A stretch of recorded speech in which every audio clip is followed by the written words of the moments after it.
അത് നിലനിർത്തുന്നതിനാവശ്യമായ ദൈവികമായ കാരണങ്ങൾ, വിശ്വസ്തയുടെ വചന പശ്ചാത്തലങ്ങൾ, വിശ്വസ്തയുടെ യേശു മാതൃക, വിശ്വസ്തയുടെ മരിയം മാതൃക.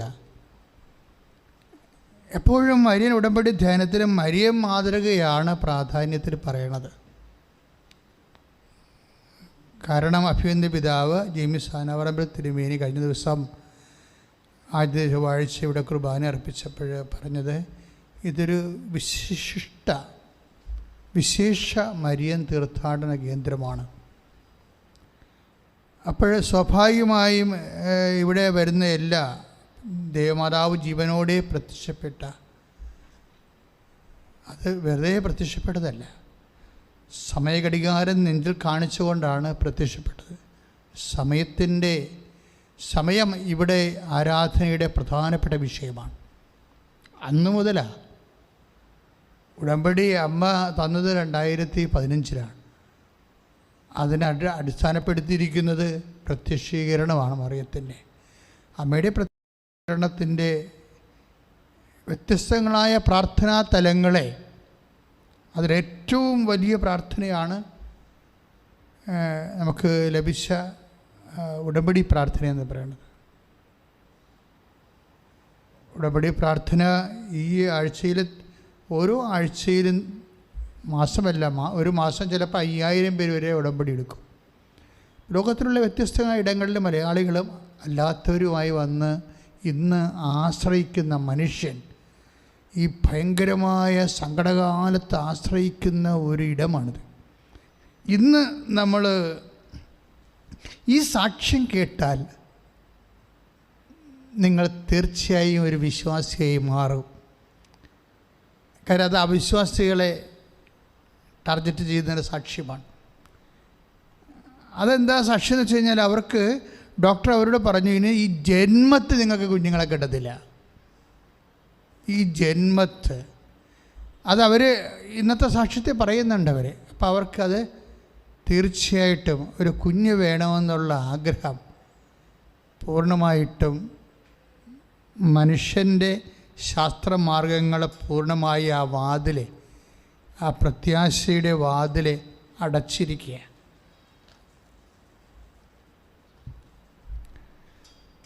ആ പ്രത്യാശയുടെ വാതിൽ അടച്ചു കഴിഞ്ഞതിന് ശേഷം പിന്നെ മനുഷ്യൻ ശാസ്ത്രത്തിൻ്റെ വാതിലടച്ചാൽ, അപ്പോൾ അതോടുകൂടി അടഞ്ഞു പോണവരുണ്ട് ജീവിതത്തിൽ. ശാസ്ത്രത്തിൻ്റെ വാതിലടച്ചാൽ അതോടുകൂടി വാതിൽ അടഞ്ഞു പോണവരുണ്ട്. പക്ഷേ വിശ്വാസിയുടെ വാതിൽ ഒരിക്കലും അടയ്ക്കപ്പെടത്തില്ല. ഈ സ്ത്രീയുടെ അമ്മ അവരോട് പറയും, ഏതായാലും നീ ഒന്ന് കൃപാസനത്ത് ചെല്ല്, അവിടെ വരെയെങ്കിലും ഒന്ന് ചെല്ല് എന്നാ പറയണത്. എന്താ കാര്യം? അവിടെ അമ്മ അടഞ്ഞുപോയ വാതിലുകളെ അനേകായിരങ്ങൾക്ക് തുറക്കുന്ന സാക്ഷ്യങ്ങൾ നമുക്ക് ഒരു മുട്ടിപ്പില്ലാതെ ഇങ്ങനെ. കാര്യം എത്രയോ വർഷങ്ങളായിട്ട് ഇവിടെ കോവിഡുണ്ട്, പക്ഷെ സാക്ഷ്യത്തിൻ്റെ വാതിൽ ഒരിക്കലും അടച്ചിട്ടില്ല. ഞങ്ങൾക്കൊരു 100-200 സാക്ഷ്യങ്ങൾ ഇപ്പോഴും നമ്മൾക്കത് പോസ്റ്റ് ചെയ്യാനുണ്ട്. 200 സാക്ഷ്യങ്ങൾ, അത് എ ഗ്രേഡ് സാക്ഷ്യങ്ങളാണ്. ആയിരക്കണക്കിന് സാക്ഷ്യങ്ങൾ കിട്ടിയാലും അതിൽ ഒരു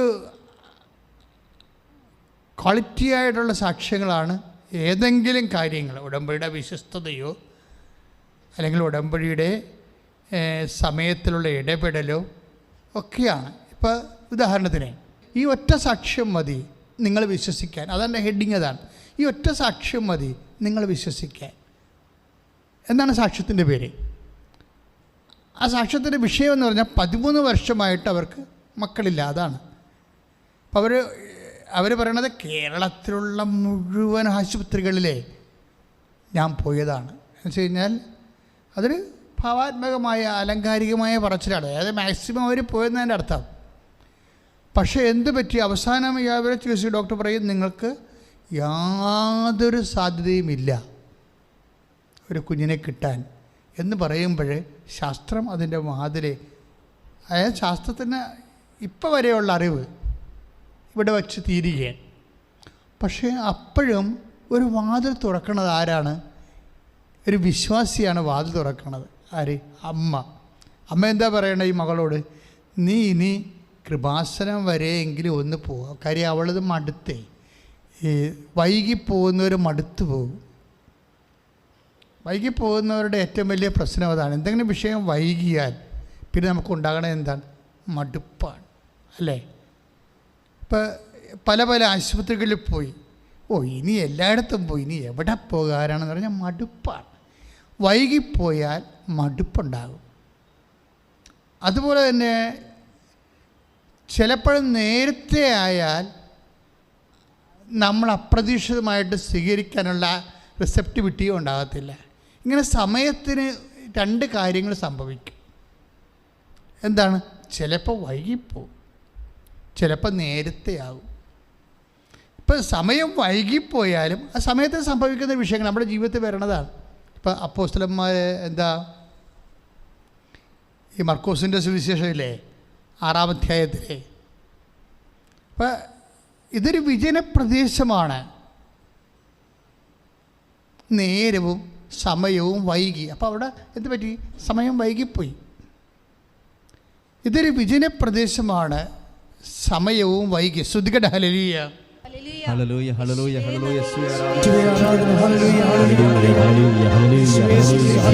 പ്രൈസ് ദി ലോർഡ്. സമയത്തിനൊരു പ്രശ്നം അതാണ്. എന്താണ്? വൈകും. ഇപ്പം ഈ ചേച്ചിയുടെ വിഷയം എന്താണ്? സമയം വൈകിപ്പോയി. ഇപ്പം 38 വർഷമായിട്ട് വിവാഹം നടക്കാത്ത ആൾക്കാരില്ലേ? ഇവിടെ 50 വർഷമായിട്ട് വിവാഹം നടത്താക്കാത്ത ആൾക്കാരെ അമ്മ വിവാഹം കഴിപ്പിച്ചിട്ടുണ്ട്. ഇപ്പം സമയം വൈകിയെന്ന് പറഞ്ഞ സംഭവം കർത്താവിൻ്റെ പരിഗണനയിലില്ല. സമയം വൈകി. ഇപ്പം എന്നെ കേട്ടുകൊണ്ടിരിക്കുന്ന എല്ലാ മക്കളും ഓർക്കണം, ഇതൊരു വിജനപ്രദേശമാണ്. എന്ന് വെച്ച് കഴിഞ്ഞാൽ ഇനി സഹായിക്കാൻ ആരുമില്ല ഇവിടെ. വിജനപ്രദേശം എന്ന് വെച്ച് കഴിഞ്ഞാൽ കടകമ്പോളങ്ങളൊന്നുമില്ല, ഭക്ഷണം കൊടുക്കാൻ മാർഗമില്ല, അപ്പോൾ സഹായിക്കാൻ ആരുമില്ല. ഇപ്പം നമ്മുടെ ജീവിതത്തിലും സഹായിക്കാൻ ആരുമില്ല എന്ന് പറയുന്നൊരു നിമിഷം വരണം. നമ്മുടെ ജീവിതത്തിലും സഹായിക്കാൻ ആരുമില്ല എന്ന് പറയുന്ന ഒരു നിമിഷം വരും. അതിനാണ് വിജനപ്രദേശം എന്ന് പറയുന്നത്. ആരുമില്ലാത്ത അവസ്ഥ. ഇതൊരു വിജനപ്രദേശമാണ്. പിന്നെ എന്താ സംഭവിക്കുന്നത്? രണ്ട് കാര്യം. ഒരു മനുഷ്യന് പ്രതികൂലമാകാൻ സാധ്യതയുള്ളത് രണ്ട് കാര്യങ്ങളാണ്. ഒന്ന്, സ്ഥലം പ്രതികൂലമാകും. നമ്മൾ നിൽക്കുന്ന ഇടം പ്രതികൂലമായി മാറും. അതെല്ലായിടത്തും ഉണ്ട്. ഇപ്പോൾ ചില ആൾക്കാർ വന്നിട്ട് അച്ഛാ എങ്ങനെയെങ്കിലും ഒരു ട്രാൻസ്ഫർ കിട്ടാൻ വേണ്ടി പ്രാർത്ഥിക്കുന്നു പറയാം. എന്താണ്? അവിടെ സ്ഥലം പ്രതികൂലമായി മാറി. അല്ലെങ്കിൽ അവരുടെ വീട്ടിലെ അവസ്ഥ പ്രതികൂലമായി. പിള്ളേർ കശപിശ കുട്ടി, എന്തുമാത്രം ഭാര്യമാരാണെന്നറിയോ ഭർത്താക്കന്മാരെ വിളിച്ചു വരുത്തി വീട്ടിൽ നിർത്തിയിരിക്കുന്നത്. എന്താണ്? മക്കളുടെ കലപില കൂടിയത് കാരണം, കശപിശ കൂടിയത് കാരണം പെൺമക്കൾ വേറെ ചില തെറ്റായ ബന്ധങ്ങളിലൊക്കെ ചെന്നിട്ട് അമ്മ പറയണത് കേൾക്കാതിരിക്കുന്നൊരവസ്ഥ വന്നപ്പോൾ അമ്മയ്ക്ക് കൺട്രോൾ ചെയ്യാൻ പറ്റാതെ വന്നപ്പോൾ നിങ്ങൾ ഈ നശിച്ച ജോലി അവസാനിപ്പിച്ചിട്ട് ഇവിടെ വന്ന് നിൽക്കുക, അല്ലെ പിള്ളേരും ചീത്തയായി പോകും. അപ്പം നമ്മുടെ സ്ഥലം എന്ത് പറ്റും? നമ്മുടെ സ്ഥലം പ്രതികൂലമായി മാറും.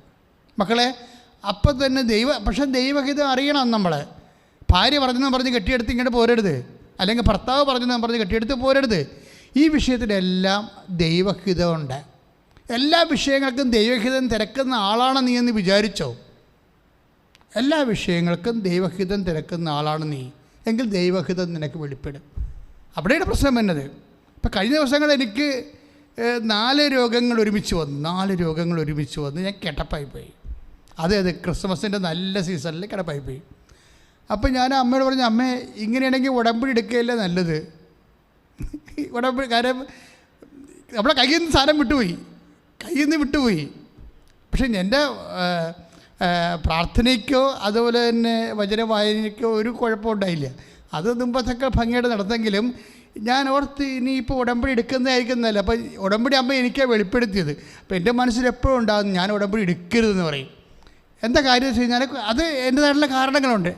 കാര്യം ഉടമ്പടി എടുക്കണം എന്ന് പറയുമ്പോൾ ഒരു വിഷയം നടക്കാൻ വേണ്ടി നമുക്ക് ലഭ്യമാകുന്ന അവസാനത്തെ സാധ്യത വരെ നമ്മൾ ദൈവത്തിൽ സമ്മർദ്ദം ചെലുത്തുന്ന ഒരു വിഷയമാണ്. നിക്കക്കളിയില്ലാത്ത അവസ്ഥ. പക്ഷേ ഞാൻ ഇത്രയും സുവിശേഷം പ്രസംഗിച്ചിട്ടേ എനിക്ക് നിക്കക്കളിയില്ലാത്തൊരവസ്ഥ വന്നാൽ ഞാൻ സ്വാഭാവികമായിട്ട് ഉടമ്പടിയോട്ട് പോകും. കാര്യം ഉടമ്പടി നിക്കക്കളിയില്ലാത്തതിൻ്റെ പ്രാർത്ഥനയാണ്. പക്ഷെ ഞാനതിനെന്താ അമ്മയോട് ചോദിച്ചു. ഒരു ദിവസം മുഴുവനും പ്രാർത്ഥിച്ച് അല്ലാതെ തന്നെ ആ ദിവസങ്ങൾ മുഴുവനും ആത്മീയമായ ക്രിസ്മസിന് മനസ്സുകൊണ്ടൊരുങ്ങി പ്രാർത്ഥിക്കുന്ന ദിവസങ്ങളാണ്. പക്ഷേ ഭജനം എടുത്തപ്പോൾ എന്നോട് പറഞ്ഞു, നോ, നീ ചിന്തിക്കേണ്ടത് മാനുഷികമായിട്ടാണ്. നിനക്കുള്ളത് എന്താണ്? മനുഷ്യപുത്രൻ ശത്രുകരങ്ങളിൽ അവരെ പീഡിപ്പിക്കപ്പെടുകയും ചെയ്യും. 3-ാം ദിവസം ഉയർത്തെഴുന്നേൽക്കും. അപ്പോഴത് നിനക്ക് സംഭവിക്കാതിരിക്കട്ടെ എന്ന് പത്രോസ് പറയുന്ന ഭാഗമുണ്ട്.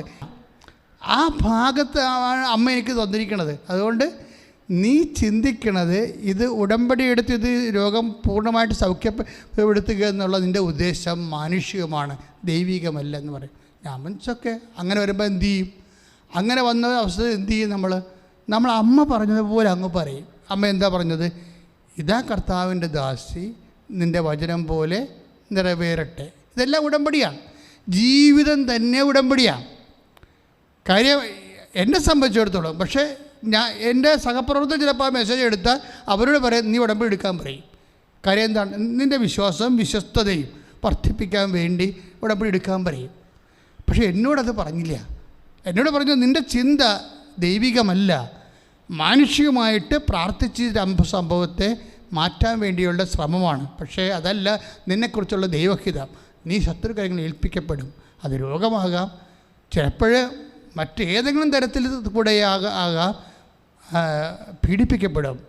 അതുപോലെ തന്നെ 3-ാം ദിവസം ഉയർത്തെഴുന്നേൽക്കും. ഇപ്പോൾ അത് ഇതിൻ്റെ ഭാഗമാണ്. പക്ഷേ അത് ആൾക്കാർ ശരിക്കും ആ ഭാഗം പത്രോസ് പോലും കേട്ടില്ല. 3-ാം ദിവസം ഉയർത്തെഴുന്നേൽക്കും എന്നുള്ള ഭാഗമാണ് അതിൻ്റെ ഏറ്റവും വലിയ ഭാഗം. പക്ഷേ അത് കേൾക്കണേക്കാൾ ഉപരി ആദ്യം കേൾക്കണത് സഹനത്തിൻ്റെ മാർഗമാണ്. ഇപ്പം ഞാൻ പറഞ്ഞു വരുന്നത് ഇതെല്ലാം ഇപ്പം മെസ്സേജ് നമ്മൾ ചോദിച്ചാൽ തീർച്ചയായിട്ടും ദൈവം മെസ്സേജ് തരും. മെസ്സേജ് എടുത്ത് അത് നിറവേറ്റി അതനുസരിച്ച് ജീവിക്കുന്നയാളാണെന്ന് ദൈവത്തിന് ബോധ്യം വരണം. അവിടെ പ്രശ്നം, അല്ലാതെ മെസ്സേജിനൊരു പ്രശ്നമല്ല.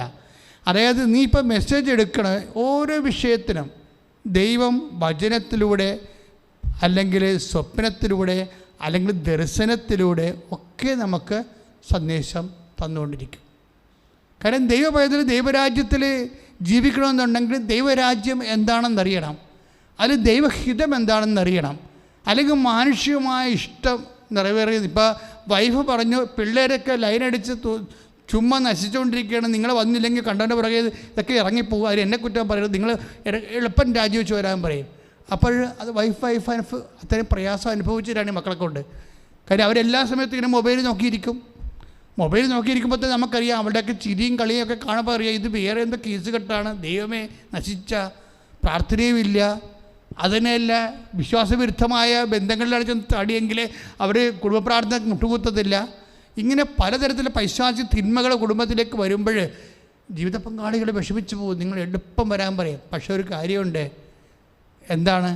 നീ ഒരു വിഷയത്തിനെ സംബന്ധിച്ച് സംഘർഷമാകുമ്പോഴേ, നിൻ്റെ സമയം അല്ലെങ്കിൽ നിൻ്റെ സ്ഥലം പ്രതികൂലമാകുമ്പോഴേ ആദ്യം വൈഫ് അല്ലെങ്കിൽ ഹസ്ബൻഡ് അല്ലെങ്കിൽ സഹപ്രവർത്തകർ പറയണതല്ല നീ കേൾക്കേണ്ടത്. ആദ്യം നീ കർത്താവ് എന്ത് പറയണമെന്ന് കേൾക്കണം. കർത്താവ് എന്ത് പറയണമെന്ന് കേൾക്കണമെങ്കിലേ ഇങ്ങനെ പെരക്കത്ത് പിടിക്കുമ്പോൾ ഫയർ എഞ്ചിനെ വിളിക്കണ പോലെയുള്ള വിളിച്ചാൽ നടക്കത്തില്ല. നിരന്തരം കർത്താവിൻ്റെ കൂടെ ആയിരിക്കാനുള്ള ഒരു മാനസികാവസ്ഥ നീ സൂക്ഷിക്കണം. പ്രാർത്ഥിക്കുക, കർത്താവായ ദൈവമേ, എന്തെങ്കിലും പ്രയാസമുണ്ടാകുമ്പോഴേ നിന്നെ വിളിച്ച് കരയുന്നതിന് പകരം എല്ലാ കാലാവസ്ഥകളിലും നിന്നോടൊപ്പം ചേർന്ന് നിന്നെ വിശ്വസിച്ച് നിന്നിൽ ആശ്രയിച്ച് ജീവിക്കുവാൻ എന്നെ ഒരുക്കണമേ. നമുക്കറിയാം എന്താ സംഭവിച്ചതെന്ന്. ഈശോ അപ്പം വർദ്ധിപ്പിച്ചു. 5 അപ്പം 5000 പേർക്കായി ഭാഗിച്ചു. അപ്പോഴെന്താ സംഭവിച്ചു വെച്ച് കഴിഞ്ഞാൽ, ഈ വൈകിയ സമയം വൈകാത്ത പോലെ അവർക്ക് അനുഭവപ്പെട്ടു. അതെന്ത് വെളിച്ചത്തിലാണ്? കർത്താവിൻ്റെ സാന്നിധ്യമാണ്. നിൻ്റെ സമയം വൈകിയോ നേരത്തെയായോ എന്ന് നിശ്ചയിക്കുന്നത് ആരാണ്? ക്രിസ്തുവാണ്, നിൻ്റെ കർത്താവാണ്. ഇപ്പം ക്രിസ്തു നിൻ്റെ പക്ഷത്താണെങ്കിലേ ഒരു സമയത്തിനും നിനക്കെതിരെ നിൽക്കാൻ പറ്റത്തില്ല. പൗലോസ് അപ്പോസ്തലൻ ചോദിക്കണില്ലേ 8:32 റോമാലേഖനം, കർത്താവ് നമ്മുടെ പക്ഷത്താണെങ്കിൽ ആര് നമുക്കെതിരെ നിൽക്കുമെന്നാണ്. പക്ഷേ ആര് മാത്രമല്ല, എന്ത് നമുക്കെതിരെ നിൽക്കുമെന്ന് നമുക്ക് ചോദിക്കാം. കർത്താവ് നമ്മുടെ പക്ഷത്താണെങ്കിൽ എന്ത് നമുക്കെതിരെ നിൽക്കും എന്ന് വെച്ചാൽ സമയമോ നമുക്കെതിരെ നിൽക്കത്തില്ല. കർത്താവ് നിൻ്റെ കൂടെ ഉണ്ടെങ്കിൽ നിൻ്റെ സമയം വൈകിട്ടില്ല ദൈവവേദലേ. കർത്താവ് നിൻ്റെ കൂടെ ഉണ്ടെങ്കിൽ നിൻ്റെ സമയം നേരത്തെയും ആയിട്ടില്ല. കാര്യം എന്താണ്? വൈകിയതും വൈകിപ്പിക്കാത്തത് കർത്താവായ ദൈവമാണ്. പക്ഷേ എപ്പോഴും നമ്മൾ സുവിശേഷത്തിൽ കണ്ടുമുട്ടുന്ന ഒരു സത്യമുണ്ട്. അതായത് നേരത്തെ ആയാൽ, ഇപ്പോൾ യോഹന്നാൻ 2:3 നമ്മൾ അത് ഉടമ്പടി വചനമുണ്ട്. എന്താണ്? എൻ്റെ സമയം ഇനിയും സമാഗതം ആയിട്ടില്ല. യോഹന്നാൻ 2:3 എന്താ വായിക്കണത്? എൻ്റെ സമയം ഇനിയും സമാഗതം ആയിട്ടില്ല. അപ്പോൾ ആയിട്ടില്ല, സമയം ആയിട്ടില്ലെന്ന് പറഞ്ഞാലും സമയം നേരത്തെ ആണെന്ന് പറഞ്ഞാലും അത് ക്രമീകരിക്കുന്നത് ആരാണ്? ഈശോയാണ്. പക്ഷേ നമുക്കൊരു സത്യം മനസ്സിലായി. എന്താണ്?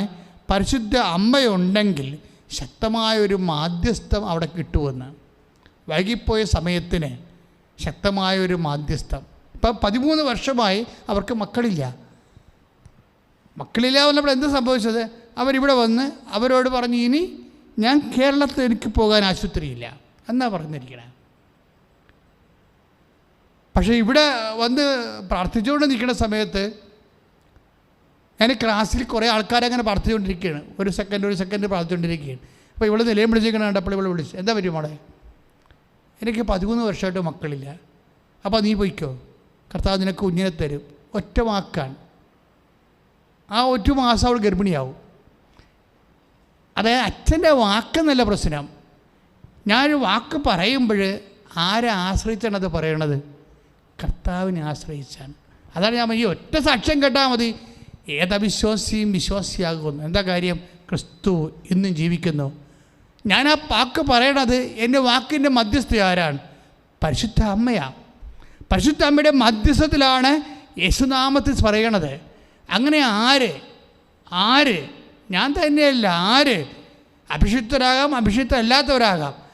നീ കടുത്ത വിശ്വാസത്തിൽ ദൈവത്തിൻ്റെ മുമ്പിൽ ദൈവനാമത്തിൽ പറഞ്ഞാൽ വിശ്വസിക്കുന്നവരുടെ കൂടെ എന്നല്ല പറയണത്, ഈ അടയാളമുണ്ടായിരിക്കുമെന്ന്. വിശ്വസിക്കുന്ന കൂടെ ഉണ്ടാകുന്ന ഒരു വിഷയം എന്താണ്? അടയാളമാണ്. ഇപ്പോൾ 16:17 മർക്കോസിൻ്റെ സുവിശേഷം, വിശ്വസിക്കുന്നവരുടെ കൂടെ ഈ അടയാളമുണ്ടാകും. അപ്പോൾ വിശ്വസിക്കുന്ന കൂടെ എപ്പോഴും അടയാളമുണ്ടാകും. ഒരാളുടെ ജീവിതത്തിൽ അടയാളമില്ലെങ്കിൽ വിശ്വാസിയാണോ അല്ല എന്ന് ഒരു സംശയം ഉണ്ടാകും. കാര്യം എന്താണ്? വിശ്വാസയുടെ കൂടെ അടയാളമുണ്ടാകും. പ്രാർത്ഥിക്കുക. കർത്താവായ ദൈവമേ, ഞാൻ അങ്ങയുടെ വിശ്വാസിയായി തുടരുകയാണ്. എൻ്റെ ജീവിതത്തിലും അടയാളങ്ങൾ ലഭിച്ചുകൊണ്ട് എൻ്റെ വിശ്വാസത്തെ നീ അടയാളങ്ങളാൽ സ്ഥിരീകരിക്കണമേ.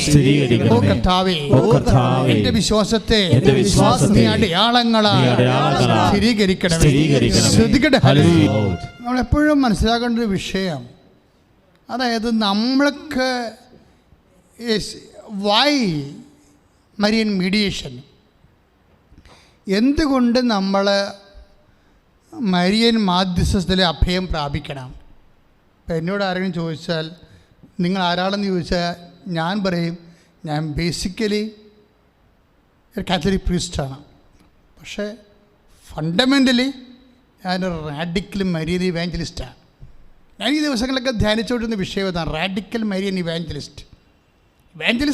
പക്ഷേ സാധാരണ ഇവാഞ്ചലിസ്റ്റ് അല്ല, റാഡിക്കൽ മരിയൻ ഇവാഞ്ചലിസ്റ്റ് എന്ന് വെച്ചാൽ അമ്മ വഴികെ അമ്മയുടെ മാതൃക, അമ്മയുടെ നിലപാട്, ഓരോ വിഷയങ്ങളിലുമുള്ള അമ്മയുടെ ജ്ഞാനം, ഇതെല്ലാം എങ്ങനെയാണ്, എന്തിനാണ്, എപ്പോഴാണ് സംഭവിക്കുന്നതിനെക്കുറിച്ചൊക്കെ ഇങ്ങനെ വളരെ കരുതലോടുകൂടി ശ്രദ്ധയോടുകൂടി വീക്ഷിച്ചുകൊണ്ട് അതെപ്പോഴും അനുകരിക്കാനും മറ്റുള്ളവരോട് അനുകരിക്കാൻ വേണ്ടി അവരുടെ മുമ്പിൽ എപ്പോഴും ഒരു ഫ്രെയിം വർക്ക് കൊടുക്കുന്നതാണ് എൻ്റെ ഒരു ലക്ഷ്യം. അതാണ് ഞാൻ പറഞ്ഞ റാഡിക്കൽ മരിയൻ ഇവാഞ്ചലിസ്റ്റ് എന്ന്. ഞാൻ എപ്പോഴും അമ്മയോട് ഇങ്ങനെ സംസാരിച്ചുകൊണ്ടേയിരിക്കും ഓരോ വിഷയവും.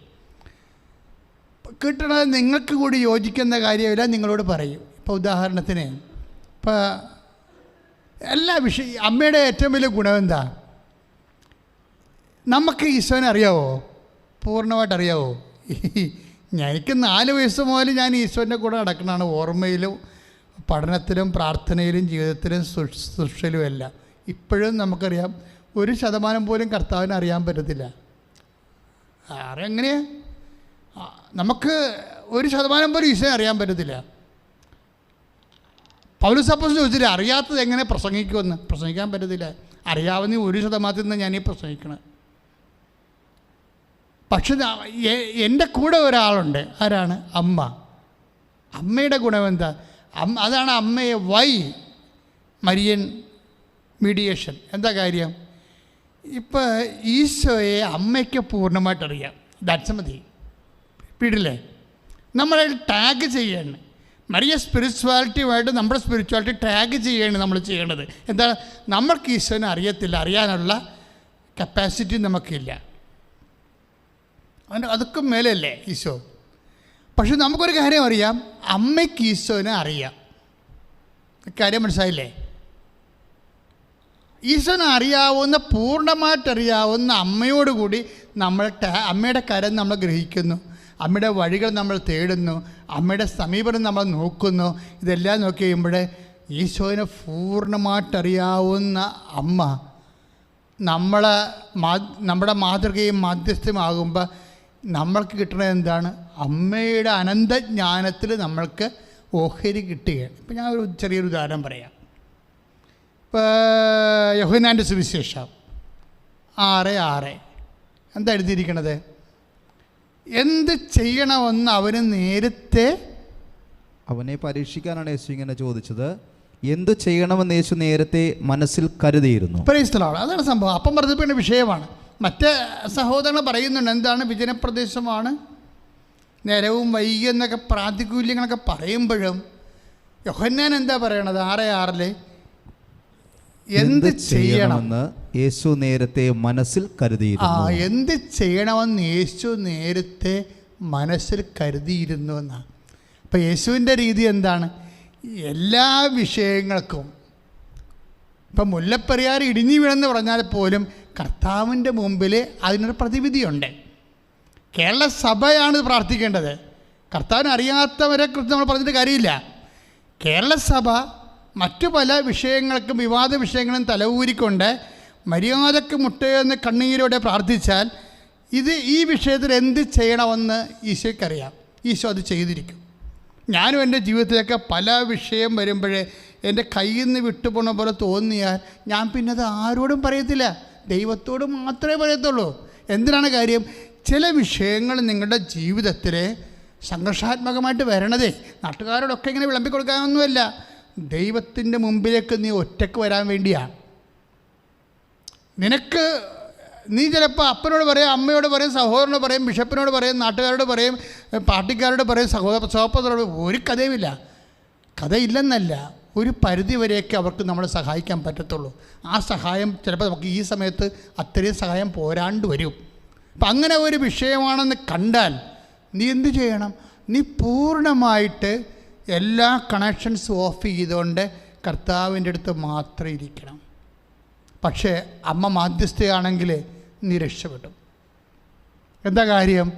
നീ ദൈവതിരുസന്നിധി എത്ര കണ്ട് തേറിയാലും നിൻ്റെ തേറ്റത്തിനൊക്കെ ഒരു പരിധിയുണ്ട്.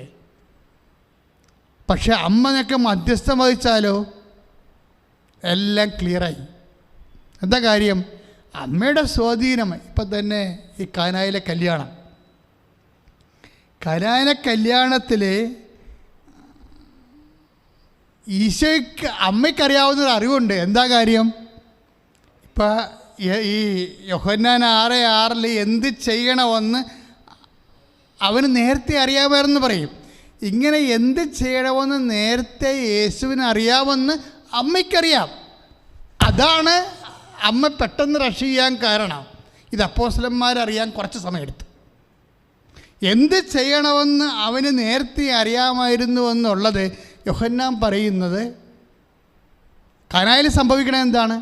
അവർക്ക് വീഞ്ഞില്ല എന്ന് പറയുമ്പോൾ അവിടെ എന്ത് ചെയ്യണമെന്ന് യേശുവിന് നേരത്തെ അറിയാമെന്ന് പരിശുദ്ധ അമ്മയ്ക്ക് അറിയാവുന്നത് കൊണ്ടാണ് അമ്മ യേശുവിൻ്റെ അടുത്തേക്ക് ആ സമയത്ത് സെക്കൻഡ് സമയം കളയാതെ റഷ് ചെയ്യാൻ കാരണം. ഇതാണ് അമ്മ എന്ന് വെച്ചാൽ യേശുവിനെ മാക്സിമം അറിയാവുന്ന ആൾ. എപ്പോഴും ഏത് തരത്തിൽ എങ്ങനെ പ്രവർത്തിക്കണം, ഈ വിഷയത്തിന് എന്താണൊരു സമാധാനമെന്ന് യേശുവിന് നേരത്തെയുള്ള അറിവ് നമുക്ക് അനുഭവത്തിലേക്ക് കൊണ്ടുവരാൻ അമ്മയാണ് ഒരു മധ്യസ്ഥ. അമ്മയുടെ നാമം മാത്രമാണ് നമുക്ക് ലഭിച്ചിരിക്കുന്നത്. ഇപ്പം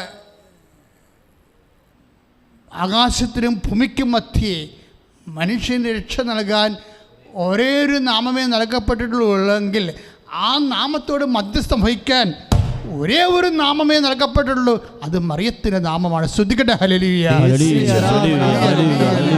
കരങ്ങൾ ഉയർത്തിക്കൊണ്ട് ശ്രദ്ധിക്കട്ടെ. Hallelujah, hallelujah, hallelujah. സമർപ്പിച്ച് പ്രാർത്ഥിക്കുന്ന കർത്താവേ,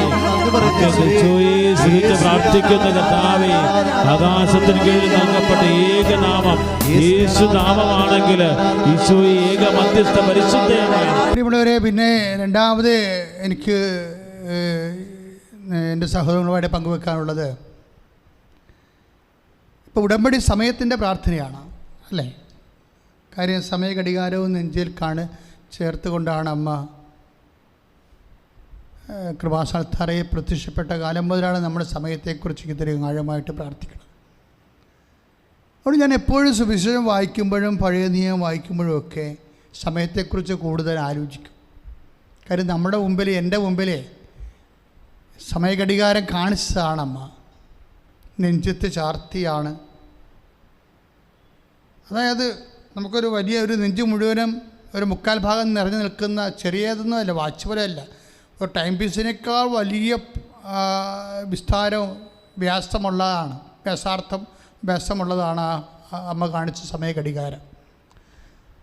ഞാൻ ഈ കാഴ്ച കണ്ട കാലം മുതലെല്ലാം സമയത്തെക്കുറിച്ച് എപ്പോഴും ചിന്തിക്കും. ബൈബിൾ എപ്പോഴും പറയുന്ന ഒരു സംഭവം, ചില സമയങ്ങൾ സ്വീകാര്യമാണ്, ചില സമയങ്ങൾക്ക് എന്താ കുഴപ്പം? സ്വീകാര്യമല്ല. ഇപ്പം സ്വീകാര്യമായ സമയമുണ്ട്, സ്വീകാര്യമല്ലാത്ത സമയമുണ്ട്. ഇപ്പം ചില സമയങ്ങൾ പ്രസാദകരമാണ്, ചില സമയങ്ങൾ പ്രസാദകരമല്ല. ഈ പ്രസാദകരമായ സമയത്ത് എന്താ സംഭവിക്കുന്നത്? ഞാൻ നിൻ്റെ പ്രാർത്ഥന കേട്ടു. ഇപ്പം 2 കൊറിന്തോസ് 2:6-2 അവിടുന്ന് അരുളി ചെയ്യുന്നു, സ്വീകാര്യമായ സമയത്ത് ഞാൻ നിന്റെ പ്രാർത്ഥന കേട്ടു. രക്ഷയുടെ ദിവസത്തിൽ ഞാൻ നിന്നെ സഹായിക്കുകയും ചെയ്തു. ഇതാ സ്വീകാര്യമായ സമയം. അപ്പം ഇങ്ങനെ ഒരു സമയമുണ്ട്, ദൈവത്തിന് സ്വീകാര്യമായ സമയം. ഇപ്പം കാനായിൽ എന്താ പറയണത്? ഇത് സ്വീകാര്യമായ സമയമല്ല എന്നാണ് പറയണത്. It is not acceptable time. ഇപ്പം സ്വീകാര്യമായ സമയമല്ല ഉണ്ട്. അമ്മയുടെ കാര്യത്തിന് ശേഷം സമയമെല്ലാം സ്വീകാര്യമാകണം കാണാം. ഇപ്പം യേശു ഈ ദിവസങ്ങളിലൊക്കെ തിരുപ്പിറവിയുടെ സന്ദേശം നൽകിയപ്പോൾ അക്രൈസ്തവരായ സഹോദരങ്ങൾ പോലും അവരുടെ ടി വികളിലെല്ലാം പറഞ്ഞത്, ക്രിസ്മസ് മെസ്സേജിന് പറയണത് ക്രിസ്തു കാലത്തെ 2 ഭാഗിച്ചു എന്നാണ്. കാലത്തെ 2 ഭാഗിച്ചു, ചരിത്രത്തെ ക്രിസ്തു 2 ഭാഗിച്ചു. ഞാൻ ആ സമയത്ത് അതൊക്കെ കേട്ടുകൊണ്ട് കട്ടിലേക്ക് കിടക്കുമ്പോൾ ഞാൻ വിചാരിച്ചത്, അമ്മയും സമയത്തെ 2 ഭാഗിച്ചിട്ടുണ്ട്. എന്താ കാര്യം? സ്വീകാര്യമല്ലാത്ത സമയവും സ്വീകാര്യമായ സമയവും ഉണ്ടായി. കുറേ സമയം സ്വീകാര്യമല്ലാത്തതും കുറേ സമയം സ്വീകാര്യമാകാൻ സമയമുണ്ട്. അമ്മ വന്നപ്പോൾ എല്ലാ സമയത്തെയും സ്വീകാര്യമാക്കും. അമ്മ എങ്ങനെയാണ് എല്ലാ സമയത്തെയും സ്വീകാര്യമാക്കണത്? ഇപ്പം നിനക്ക് വീടില്ല, നിൻ്റെ വിവാഹം ഒക്കണില്ല, നിനക്ക് രോഗമാണ്, ഇപ്പം നിനക്ക് മരുന്ന് ഏക്കണില്ല എന്നൊക്കെ നമുക്ക് ഓരോ സ്വീകാര്യമല്ലാത്ത കുറേ നെഗറ്റീവ്സ് വരും. ഇപ്പം ഇല്ല എന്ന് പറയണമല്ലോ സ്വീകാര്യമല്ലാത്ത സമയമെന്ന് പറയണത്. അവർക്ക് വീഞ്ഞില്ല, ദാറ്റ് മീൻസ് അത് സ്വീകാര്യമല്ലാത്തൊരു സമയമാണ്. അതുപോലെ ഇല്ലായ്മ കുറേ ഞാൻ കഴിഞ്ഞ ചൊവ്വാഴ്ചയിലെ സുവിശേഷത്തിൽ പറഞ്ഞായിരുന്നു. എന്താ പറഞ്ഞത്? അവർക്ക് വീഞ്ഞില്ല, അവർക്ക് സത്രത്തിൽ സ്ഥലം ലഭിച്ചില്ല, ഇങ്ങനെ കുറേ ഇല്ലായ്മയുടെ കാലമാണ്, സ്വീകാര്യമല്ലാത്ത സമയം. നെഗറ്റീവ് ടൈംസ് വരും. നമ്മൾ ചില ലക്ഷണം പറയുന്ന ആൾക്കാരെ പോലെ ഗ്രഹങ്ങളുടെ സഞ്ചാരം അനുസരിച്ച് പറയുകയല്ല. സുവിശേഷത്തിൻ്റെ പ്രസാദാത്മകമായ സമയമുണ്ട്. ശ്രുതികട്ടെ ഹല്ലേലൂയ, ഹല്ലേലൂയ, ഹല്ലേലൂയ. യേശുവേ ആരാധന, യേശുവേ ആരാധന. Hallelujah, hallelujah, hallelujah. യേശുവേ സ്തോത്രം, യേശുവേ നന്ദി കർത്താവേ. ഹല്ലേലൂയ, ഹല്ലേലൂയ കർത്താവേ. അഭിഷേകം ചൊരിയണമേ കർത്താവേ, കൃപ ചൊരിയണമേ. ഐസയ്യ 49:8 കർത്താവ് അരുളിച്ചെയ്യുന്നു, പ്രസാദകരമായ കാലത്ത് നിനക്ക് ഞാൻ ഉത്തരമരുളി, രക്ഷയുടെ ദിവസത്തിൽ ഞാൻ നിന്നെ സഹായിച്ചു. അങ്ങനൊരു കാലമുണ്ട്. ഐസയ്യ 49:8 കർത്താവ് അരുളിച്ചെയ്യുന്നു, പ്രസാദകാലത്ത് ഞാൻ നിനക്ക് ഉത്തരമരുളി. അപ്പം പ്രസാദപരമായ കാലമുണ്ട്. ഇത് തന്നെയാണ് 2 കൊറിന്തോസിൻ്റെ 6:2 നമ്മൾ വായിച്ചത്. എന്താ വായിച്ചത്? സ്വീകാര്യമായ സമയത്ത് ഞാൻ നിൻ്റെ പ്രാർത്ഥനയ്ക്ക് ഉത്തരമരുളി. ഇപ്പം 2 സമയം വന്ന കണ്ടില്ലേ? എന്താണ്? ഒന്ന് പ്രസാദകാലം, രണ്ടാമത്തത് സ്വീകാര്യമായ കാലം. അപ്പോഴേ എന്താണ് ഈ പ്രസാദകാലം എന്ന് പറയണത്? അത് പ്രസാദകാലം ഉണ്ടെങ്കിൽ തീർച്ചയായിട്ടും പ്രസാദിക്കാത്ത കാലമുണ്ട്. ഐസയുടെ കാലത്ത്, എലീഷയുടെ കാലത്ത്, ഏലിയായുടെ കാലത്ത് സ്വർഗം അടച്ചു കളഞ്ഞില്ലേ? 3 വർഷം മുഴുവനും സ്വർഗം അടച്ചു. അത് പ്രസാദകാലമല്ല. ജനങ്ങളുടെ പാപം പെരുകിയപ്പോഴാണ് സ്വർഗം അടച്ചത്. അതായത് ഐസയ്യ 49:8 പറയണത് എന്താ പറയണത്? കർത്താവ് അരുളിച്ചെയ്യുന്നു, പ്രസാദകാലത്ത് ഞാൻ നിനക്കുത്തരമരുളി, രക്ഷയുടെ ദിവസത്തിൽ ഞാൻ നിന്നെ സഹായിച്ചു. സി, അപ്പോൾ എന്നെ കേട്ടുകൊണ്ടിരിക്കുന്ന ദൈവ പൈതലേ, അപ്പം നീ ഓർക്കും, ഓ ശരി, അച്ഛൻ പറഞ്ഞത് ശരി. ഇപ്പം എൻ്റെയൊക്കെ പ്രാർത്ഥന ഒന്നും കേൾക്കാത്തതിൻ്റെ കാരണം സ്വീകാര്യമായ സമയം അല്ലാത്തത് കൊണ്ടായിരിക്കും. അച്ഛൻ പറഞ്ഞു ശരി, എൻ്റെ ഈ രോഗം ഇപ്പോൾ വിട്ടു മാറാത്തതിൻ്റെ കാരണം, എൻ്റെ കല്യാണം നടക്കാത്തതിൻ്റെ കാരണം, എനിക്ക് കുട്ടി ഉണ്ടാവാത്തതിൻ്റെ കാരണം ഇത് പ്രസാദകരമായ കാലമല്ലാത്തതായിരിക്കും. അവിടെയാണ് പ്രശ്നം. ഇത് അമ്മയ്ക്ക് മുമ്പ് എഴുതിയ സുവിശേഷ ഭാഗങ്ങളാണ്. അമ്മയുടെ കാലത്തോട് ഇത് അവസാനിക്കുകയാണെന്നാണ് സുവിശേഷം പറയണത്. ഈ വചനഭാഗങ്ങളെല്ലാം ഏതാണ്? അമ്മയ്ക്ക് മുമ്പ് എഴുതപ്പെട്ടതാണ്. അമ്മയുടെ കാലമത്തോടു കൂടി ആദ്യത്തെ അടയാളം കാണിക്കാൻ പോവുകയാണ് ഈശോ. എൻ്റെ ദൈവപൈതലേ, ഇനി ഭൂമിയെ ഒരു പ്രളയം കൊണ്ട് ഞാൻ നശിപ്പിക്കുകയില്ലെന്ന് വാഗ്ദാനം ചെയ്ത കർത്താവ് ഇപ്പോൾ വചനം മാംസമായി കാനായിലെ കല്യാണ കുടുംബത്തിൽ നിൽക്കുമ്പോഴാണ് അവിടെ വീണ്ടും ഒരു വിഷയം. എന്താ വിഷയം? അവിടെ വീഞ്ഞ് തീർന്നു പോകുന്നു, അവർക്ക് സങ്കടകാലം വരാൻ പോകുന്നു. എന്താ സംഭവം? ഈ വിഷയത്തിൽ അമ്മ ഇടപെടുത്ത് പെടുന്ന എന്താണ്? പ്രസാദകരമായ കാലത്ത്, പ്രസാദകരമല്ലാത്തൊരു കാലം, അല്ലെങ്കിൽ നേരത്തെ പറഞ്ഞതുപോലെ സ്വീകാര്യമല്ലാത്ത ഒരു കാലം. എൻ്റെ സമയം ഇനി സമാഗതമായിട്ടില്ലെന്ന് യോഹന്നാൻ 2:3 പറയുമ്പോൾ സ്വീകാര്യമല്ലാത്തൊരു സമയമാണ്. കാര്യം എന്താണ്? നേരത്തെ ആയിപ്പോയി.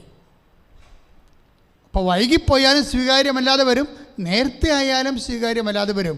പക്ഷേ പരിശുദ്ധമ്മ മധ്യസ്ഥനുണ്ടെങ്കിൽ ഏത് സ്വീകാര്യമല്ലാത്ത സമയത്തെയും സ്വീകാര്യമാക്കുകയും ഏത് പ്രസാദകരമല്ലാത്ത സാഹചര്യത്തെ പ്രസാദകരമാക്കുകയും ചെയ്യുന്നത് മറിയത്തിൻ്റെ മധ്യസ്ഥമാണ്. ശ്രുതികട്ടെ ഹല്ലേലൂയക്കാരുണ്യത്തിന്. പ്രിയമുള്ളവരെ, ഈ വചന പ്രഘോഷണം നിങ്ങൾ വളരെയേറെ ശ്രദ്ധിക്കണം. അതായത് എപ്പോഴും കൃപാസനത്തിലേക്ക് നൽകുന്നത് how to do it, what is the know how of getting grace. ആ രീതിയിലാണ് ഈ വചനം ധ്യാനിച്ച് പോകണത്. ഞാൻ എങ്ങനെയാണ് പ്രാർത്ഥിക്കണത്, അങ്ങനെ ധ്യാനിക്കണത്, അങ്ങനെ നിങ്ങൾക്ക് തരണത്. അതായത് ഇപ്പോൾ അസ്വീകാര്യമായ സമയമുണ്ട്, പ്രസാദാത്മകമായ സമയമുണ്ട്. പക്ഷേ നോ ടെൻഷൻ, നമ്മൾ ടെൻഷൻ അടിക്കത്തില്ല. എന്താ കാര്യം? നമുക്കൊരു മരിയൻ വേ ഉണ്ട്. ഇപ്പം ഞാൻ അമ്മയെക്കുറിച്ച് പറയുമ്പോൾ നിങ്ങൾ ഓർക്കരുത് കർത്താവിൻ്റെ ഒപ്പം ഞാൻ പാരലായിട്ട് അമ്മയെ കൊണ്ടുവരികയാണ്. നോ, നെവർ നോട്ട്, ഒരിക്കലുമില്ല. എന്താണ് അമ്മ അവിടെ ഈ സ്വീകാര്യമായ അല്ലാത്ത സമയത്തെ സ്വീകാര്യമാക്കുന്നതിന് അമ്മ ഉപയോഗിച്ച ടെക്നിക്ക് എന്താണെന്ന് നിങ്ങൾ അറിയണം. അത് പരിശുദ്ധാത്മാവിൻ്റെ അനന്ത ജ്ഞാനത്തിൽ നിന്ന് കിട്ടുന്ന ടെക്നിക്കാണ്. എന്താണ് പരിശുദ്ധ അമ്മ? പ്രസാദകരമല്ലാത്ത ഒരു സമയത്തെ പ്രസാദകരമാക്കാൻ അമ്മ എന്താണ് ചെയ്യണതെന്ന് നിങ്ങൾ അറിയണം. അല്ലാതെ യേശുവിന് പാരലായിട്ട് ഒരു സഖരക്ഷകയായിട്ട് പോലും അല്ല ഞാൻ അമ്മയെ അവതരിപ്പിക്കുന്നത്. മറിച്ച് ഒരു പക്ഷേ ഒരു കാലത്ത് സഭ അത് തിരിച്ചറിയുമെന്ന് ഞാൻ പ്രതീക്ഷിക്കുക.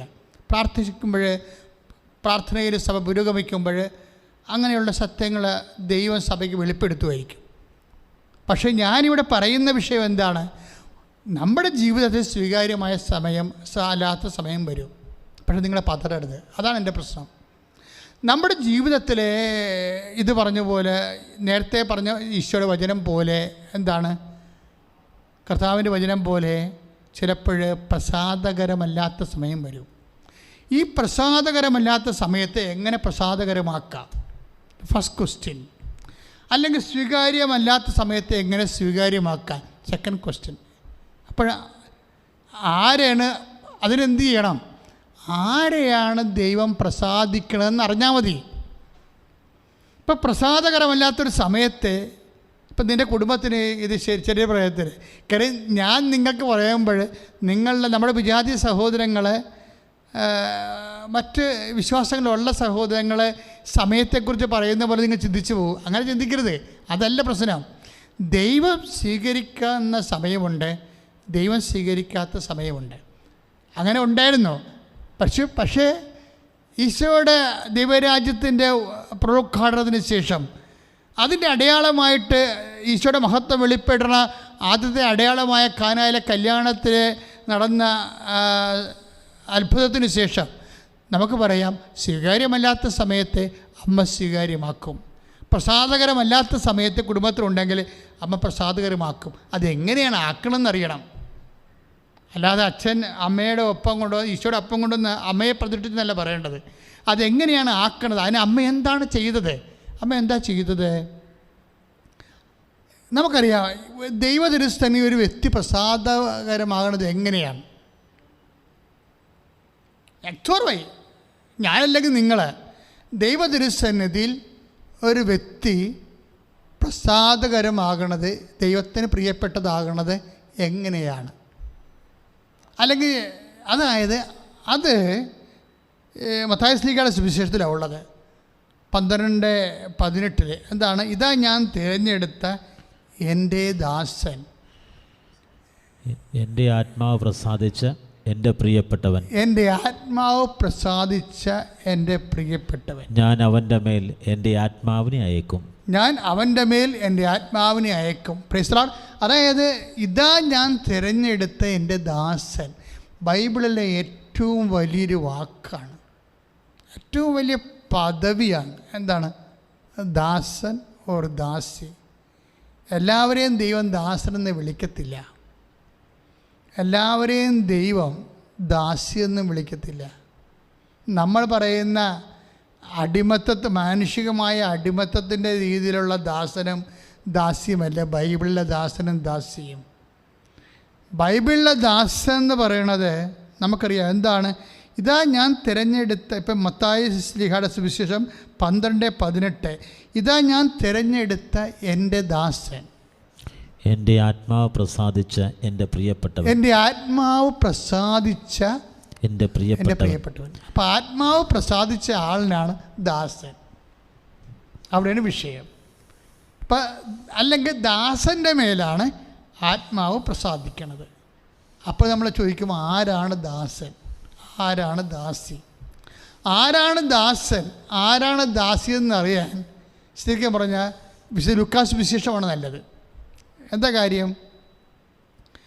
അമ്മ ഇതുപോലെ ഒരു പ്രത്യേക പ്രതിസന്ധിയിൽ ദൈവത്തോട് ചോദിക്കുന്ന ചോദ്യമാണ്, ഇതെങ്ങനെ സംഭവിക്കും? വിശുദ്ധ ലൂക്കാസ് വിശേഷം 1:34. അച്ഛൻ ഇടയ്ക്കിടയ്ക്ക് പറയാമെന്നാണ്. കാര്യം നമ്മുടെ ഉടമ്പടിയുടെ ഭയങ്കരമായ ഒരു വചനമാണത്. അതാണ് ഇതെങ്ങനെ സംഭവിക്കും. ഇപ്പോൾ 13 വർഷമായിട്ട് മക്കളില്ല. ഡോക്ടർ പറഞ്ഞു, കേരളത്തിലുള്ള എല്ലാ ആശുപത്രിയിലും പോയെന്നവർ പറയുന്നു, ഡോക്ടർ പറഞ്ഞു ഇനി നിങ്ങൾക്ക് ഈ ജന്മത്തിൽ മക്കളെ കിട്ടാൻ സാധ്യതയില്ല. അപ്പോഴവളുടെ അമ്മ പറയും, നീ കൃപാസനം വരെ ഒന്ന് പോയി നോക്ക്. അപ്പോൾ അവൾ ചോദിക്കുന്ന ചോദ്യമാണ്, ഇതെങ്ങനെ സംഭവിക്കും? കാര്യം ഞാൻ ചെയ്യാവുന്ന എല്ലാം ചെയ്ത് നേരത്തെ കാഴ്ച എല്ലാം കഴിഞ്ഞു, ഇനി എന്ത് ചെയ്യാനാണ്, എങ്ങനെ സംഭവിക്കാനാണ്? പക്ഷെ അതിന് ദൈവത്തിന് 2 ഉത്തരമില്ല, ഒറ്റ ഉത്തരമേ ഉള്ളൂ. എങ്ങനെ സംഭവിക്കുമെന്ന് ചോദിക്കുന്ന ചോദ്യത്തിന് ഒറ്റ ഉത്തരമേ ദൈവത്തിനുള്ളത്. എന്താണ് ദൈവത്തിൻ്റെ ഉത്തരം? പരിശുദ്ധാത്മാവ് നിൻ്റെ മേൽ വരും. ലൂക്കാസ് വിശേഷം 1:35. പരിശുദ്ധാത്മാവ് നിൻ്റെ മേൽ വരും. ഏറ്റു പറഞ്ഞേ, പരിശുദ്ധാത്മാവ് നിന്റെ മേൽ വരും. അത്യുന്നതന്റെ ശക്തി നിന്നിൽ പ്രവർത്തിക്കും. Praise the Lord. അപ്പോൾ ഈ മാനുഷികമായ പ്രവർത്തനമൊന്നുമില്ല, ശാസ്ത്രത്തിൻ്റെ പ്രവർത്തനമൊന്നുമില്ല, ഔഷധത്തിൻ്റെ പ്രവർത്തനമൊന്നുമില്ല. എന്താ സംഭവം? ബൈബിള് 2 തരം പ്രവർത്തനങ്ങളെ പറയുന്നുണ്ട്. ലോകം ഒറ്റ പ്രവർത്തനങ്ങളെ പറയുന്നുള്ളൂ, മാനുഷികമായ പ്രവർത്തനങ്ങളെ പറയുന്നുള്ളൂ. ഒന്നെങ്കിൽ ശാസ്ത്രം, അല്ലെങ്കിൽ ശേഷി, അല്ലെങ്കിൽ ശേമുഷി, ഒന്നെങ്കിൽ മണി, അല്ലെങ്കിൽ മസിൽ. ഇങ്ങനെയുള്ള പ്രവർത്തനമേ മാനുഷികമായിട്ടുള്ളൂ. അവിടെ അത് നടന്നില്ലെങ്കിൽ ആ സംഭവം സ്റ്റോപ്പ് ചെയ്യും. പക്ഷേ വിശുദ്ധ ഗ്രന്ഥം എന്താ പറയണത്? നിങ്ങളുടെ ഈ നാളെ ചത്തുപോണ മനുഷ്യനെക്കുറിച്ച് പറയുന്ന വിഷയമല്ല. 2 തരം ശക്തിയുണ്ട്. ഒന്ന് മാനുഷികമായ ലോകത്തിൻ്റെ ശക്തി, മറ്റേതെന്താണ്? ഉന്നതത്തിൻ്റെ ശക്തി. ഉന്നതത്തിൽ അതാണ് അമ്മ ചോദിക്കുമ്പോൾ ഇതെങ്ങനെ സംഭവിക്കുമെന്ന് ചോദിക്കുമ്പോൾ ലൂക്കാസ് 1:35 മാലാഖ പറയുന്ന മറുപടി എന്താണ്? പരിശുദ്ധാത്മാവ് നിൻ്റെ മേൽ വരും. ഇപ്പം ഞാൻ ആ മകളോട് പറഞ്ഞില്ലേ, കേരളത്തിൽ എല്ലാ ആശുപത്രിയിലും പോയി മകളെ എന്ന് പറയുമ്പോൾ അവൾ നിലവിളിക്കുമ്പോൾ എന്താണ് പറയണത്? നീ പോയിക്കൊള്ളുക, കർത്താവ് നിനക്ക് കുഞ്ഞിനെ തരും. അതെന്താ പറയണത്? അത്യുന്നതൻ്റെ ശക്തിയിലാണ് പറയണത്. അത് ബൈബിളിൽ 2000 കൊല്ലം നമ്മൾ സംഭവിച്ചതല്ല, കൃപാസനത്തിൽ 1 കൊല്ലം മുമ്പ് സംഭവിച്ച വിഷയമാണ്. ഇതാണ് വിഷയം വന്നത്. ഇത് ഒറ്റപ്പെട്ട വിഷയമല്ല, ഇത് തന്നെയാണ് വിഷയങ്ങളെല്ലാം. ഓരോ സാക്ഷ്യവും നിങ്ങൾ കേട്ടോ നോക്കൂ, ഓരോ സാക്ഷ്യവും നിങ്ങൾ കേട്ടോ നോക്കൂ. ആൾക്കാർ കൃപാസനത്തിൽ ഇപ്പോൾ എന്തിനാണ് വരണമെന്ന് ചോദിച്ചു കഴിഞ്ഞാൽ സാക്ഷ്യം പറയാനുണ്ടേ എന്നും ഞാൻ വരുന്നത്. സാക്ഷ്യം പറയാനുണ്ടേ. എന്നിട്ട് അവരെന്ത് വീറോടും വാശിയോടും കൂടിയാണ് അവർ സാക്ഷ്യം പറയണത്. ആരെയൊക്കെ തോൽപ്പിച്ച പോലെയാണ് സാക്ഷ്യം പറയണത്. അവർ തോൽപ്പിച്ചത് ആരെയാണ്? ലോകത്തെ തോൽപ്പിച്ചു. അവർ തോൽപ്പിച്ചത് ആരെയാണ്? മനുഷ്യൻ്റെ ധാരണകളെ തോൽപ്പിച്ചു. അവർ തോൽപ്പിച്ചത് ആരെയാണ്? മനുഷ്യൻ്റെ യുക്തിയെ തോൽപ്പിച്ചു. അവർ ജയിച്ചത് ആരെയാണ്? ദൈവ തിരുമനസ്സ് നിറവേറ്റിക്കൊണ്ടാണ് അവർ ദൈവ തിരുമനസ്സിനെയാണ് ജയിച്ചത്. അപ്പം അത്രയും ദൈവത്തിന് സാക്ഷ്യം പറയുകയാണ്. കാര്യം ബൈബിളിലെ ഒരു ശക്തമായൊരു വചനമുണ്ട്. ഇപ്പോൾ ഐസയ വചനങ്ങളിലെ, ഇപ്പോൾ ഐസയ വചനം 42:3, ഐസയ വചനങ്ങൾ 42:3 ശ്രദ്ധിക്കട്ടെ. ഹല്ലേലൂയ. ചതഞ്ഞ ഞാങ്കണ അവൻ മുറിക്കുകയില്ല, മങ്ങിയ തിരി കെടുത്തുകയുമില്ല, അവ വിശ്വസ്തയോടെ നീതി പുലർത്തും. അടുത്ത വചനം ഇതിനേക്കാൾ ശക്തമാണ്. എന്താ പറയണത്? 4 വചനം, ഭൂമിയിൽ നീതി സ്ഥാപിക്കുന്നത് വരെ. ഏറ്റു പറഞ്ഞേ, ഭൂമിയിൽ നീതി സ്ഥാപിക്കുന്നത് വരെ അവൻ പരാജയപ്പെടുകയില്ല. ഒന്നിനെ പറഞ്ഞേ, ഭൂമിയിൽ നീതി സ്ഥാപിക്കുന്നവരെ അവൻ പരാജയപ്പെടുകയില്ല. Price the Lord. ഇനി നമ്മൾ തിരിച്ചു പറയണം. എന്താണ്? ഞാൻ പരാജയപ്പെടുകയില്ലെന്ന് പറയണം. ഞാൻ ദൈവവേദന്റെ അടിസ്ഥാനത്തിൽ ഞാൻ പരാജയപ്പെടുകയില്ല. പറയുക, ഭൂമിയിൽ നീതി സ്ഥാപിക്കുന്നവരെ ദൈവ പൈതലായ ഞാൻ പരാജയപ്പെടുകയില്ല. Price the Lord. നമ്മുടെ പൗലോസ് പറഞ്ഞില്ലേ, എനിക്കൊരു ജ്ഞാനസ്ഥാനം ഈശോ പറഞ്ഞില്ലേ, എനിക്കൊരു ജ്ഞാനസ്ഥാനം സ്വീകരിക്കാറുണ്ട്. അപ്പോഴേ ഈ ജ്ഞാനസ്ഥാനം എന്ന് പറഞ്ഞാൽ എന്താ? ദൈവത്തിൻ്റെ ഹിതത്തിന് വേണ്ടി തന്നെ സമർപ്പിക്കുന്നതിന് ഏതറ്റം വരെയും പോകാൻ he's ready and we are also ready. ഇതാണ് നീതി എന്ന് പറയണത്. അതായത് 12:50 ലൂക്കാൻ്റെ സുവിശേഷം, വിശുദ്ധ ലൂക്കായുടെ സുവിശേഷം. എനിക്കൊരു ജ്ഞാനസ്ഥാനം സ്വീകരിക്കാനുണ്ട് എന്ന് വെച്ചാൽ എന്താണ്? ഈശോ സ്വീകരിച്ച ജ്ഞാനസ്ഥാനം എന്താണെന്ന് നമുക്കറിയാം. പക്ഷേ അടിസ്ഥാനപരമായിട്ട് എന്താണ്? പിതാവിൻ്റെ മനസ്സിനെ ഏതറ്റം വരെയും സമർപ്പിക്കാൻ ഈശോ കാണിച്ച സമർപ്പണമാണ് ഈശോ നേടിയ നീതി എന്ന് പറയുന്നത്. അതാണ് എന്താണ്? അവൻ വിശ്വസ്തയോടെ നീതി പുലർത്തും, ഭൂമിയെ നീതി സ്ഥാപിക്കുന്നവരെ അവൻ പരാജയപ്പെടുകയില്ല. ഞാൻ സാക്ഷ്യം പറഞ്ഞ മക്കളുടെ വീറും വാശിയും കണ്ടപ്പോഴേ അത് വ്യാഖ്യാനിച്ചാണ് ഞാനിവിടെ എത്തിയത്, ഈ വചനത്തിലെത്തിയത്. എന്ന് വെച്ച് കഴിഞ്ഞാൽ അവരുടെ വചനങ്ങൾ കേൾക്കുമ്പോഴേ, അതായത് ദൈവം മാത്രമാണ് എൻ്റെ വിശ്വാസത്തിന് മറുപടി പറഞ്ഞത്. ഈ കാലഘട്ടത്തിൽ ഈ അവസ്ഥയിൽ എന്നെ കൈപിടിച്ചുയർത്തിയത് ദൈവം മാത്രമാണെന്ന് പറയുമ്പോഴേ, ആ ദൈവം കൈപിടിച്ചുയർത്താൻ സ്വീകാര്യമല്ലാത്ത ഒരു കാലമായിരുന്നു അവരുടേത്. പ്രസാദകരമല്ലാത്തൊരു കാലമായിരുന്നു അവരുടേത്. ഈ പ്രസാദകരമല്ലാത്ത കാലത്തെ പ്രസാദകരമാക്കാൻ, ഈ സ്വീകാര്യമല്ലാത്ത കാലത്തെ സ്വീകാര്യമാക്കാൻ നമുക്ക് സാധിക്കും എന്ന് നമ്മളോട് പറഞ്ഞത് ആരാണ്? അമ്മയാണ്. അമ്മ എങ്ങനെ പറഞ്ഞു? അത്യുന്നതിൻ്റെ ശക്തി നിന്നെ പ്രവർത്തിക്കുമെന്ന് പറഞ്ഞില്ലേ ലൂക്കാ 1:35. എന്നിട്ട് അത് കേട്ടപ്പോൾ അമ്മ എന്താ പറഞ്ഞത്? ഇതാ കർത്താവിൻ്റെ ദാസി. അത്യുന്നതിൻ്റെ ശക്തി, മനുഷ്യന്മാരുടെ ശക്തി, യുക്തിയുടെ ശക്തി, ശാസ്ത്രത്തിൻ്റെ ശക്തി, ശരീരത്തിൻ്റെ ശക്തി, പണത്തിൻ്റെ ശക്തി, പറമ്പിൻ്റെ ശക്തി, പാർട്ടിയുടെ ശക്തി, ഇങ്ങനെ പല ശക്തികൾ ലോകത്തുണ്ട്. അതിനൊന്നും നമ്മൾ ദാസ്യങ്ങളല്ല, അതിനൊന്നും നമ്മൾ ദാസ്യവരെ എടുക്കേണ്ട കാര്യമില്ല. ഓരോരോ കാലത്ത് സഭ പല പല കാര്യങ്ങളിൽ ഇവിടെ പീഡിപ്പിക്കപ്പെടുന്നുണ്ട്.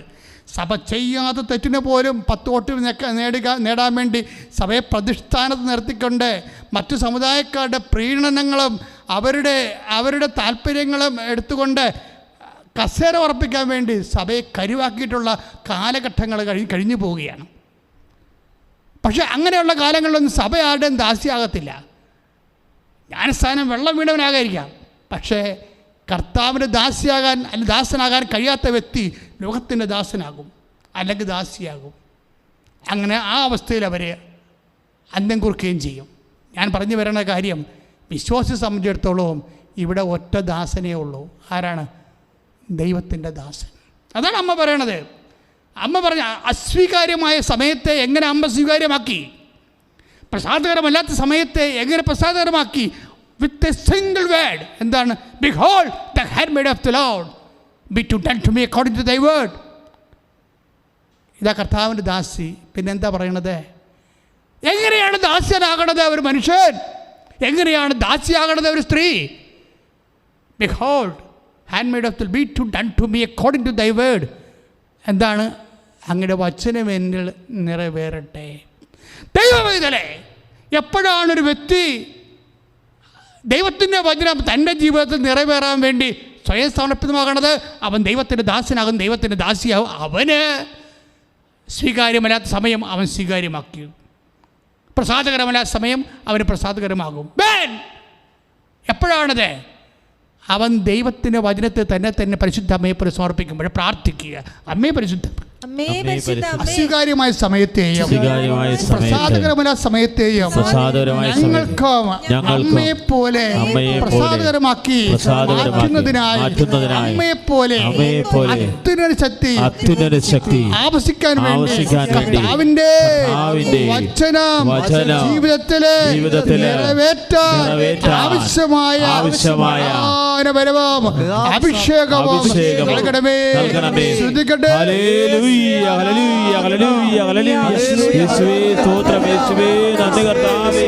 കർത്താവേ അങ്ങയുടെ ഹിതം നിറവേറാൻ ദൈവത്തിന്റെ ശക്തി ഞങ്ങളുടെ മേൽ നിറയട്ടെ. Hallelujah, hallelujah, hallelujah. യേശുവേ ആരാധന,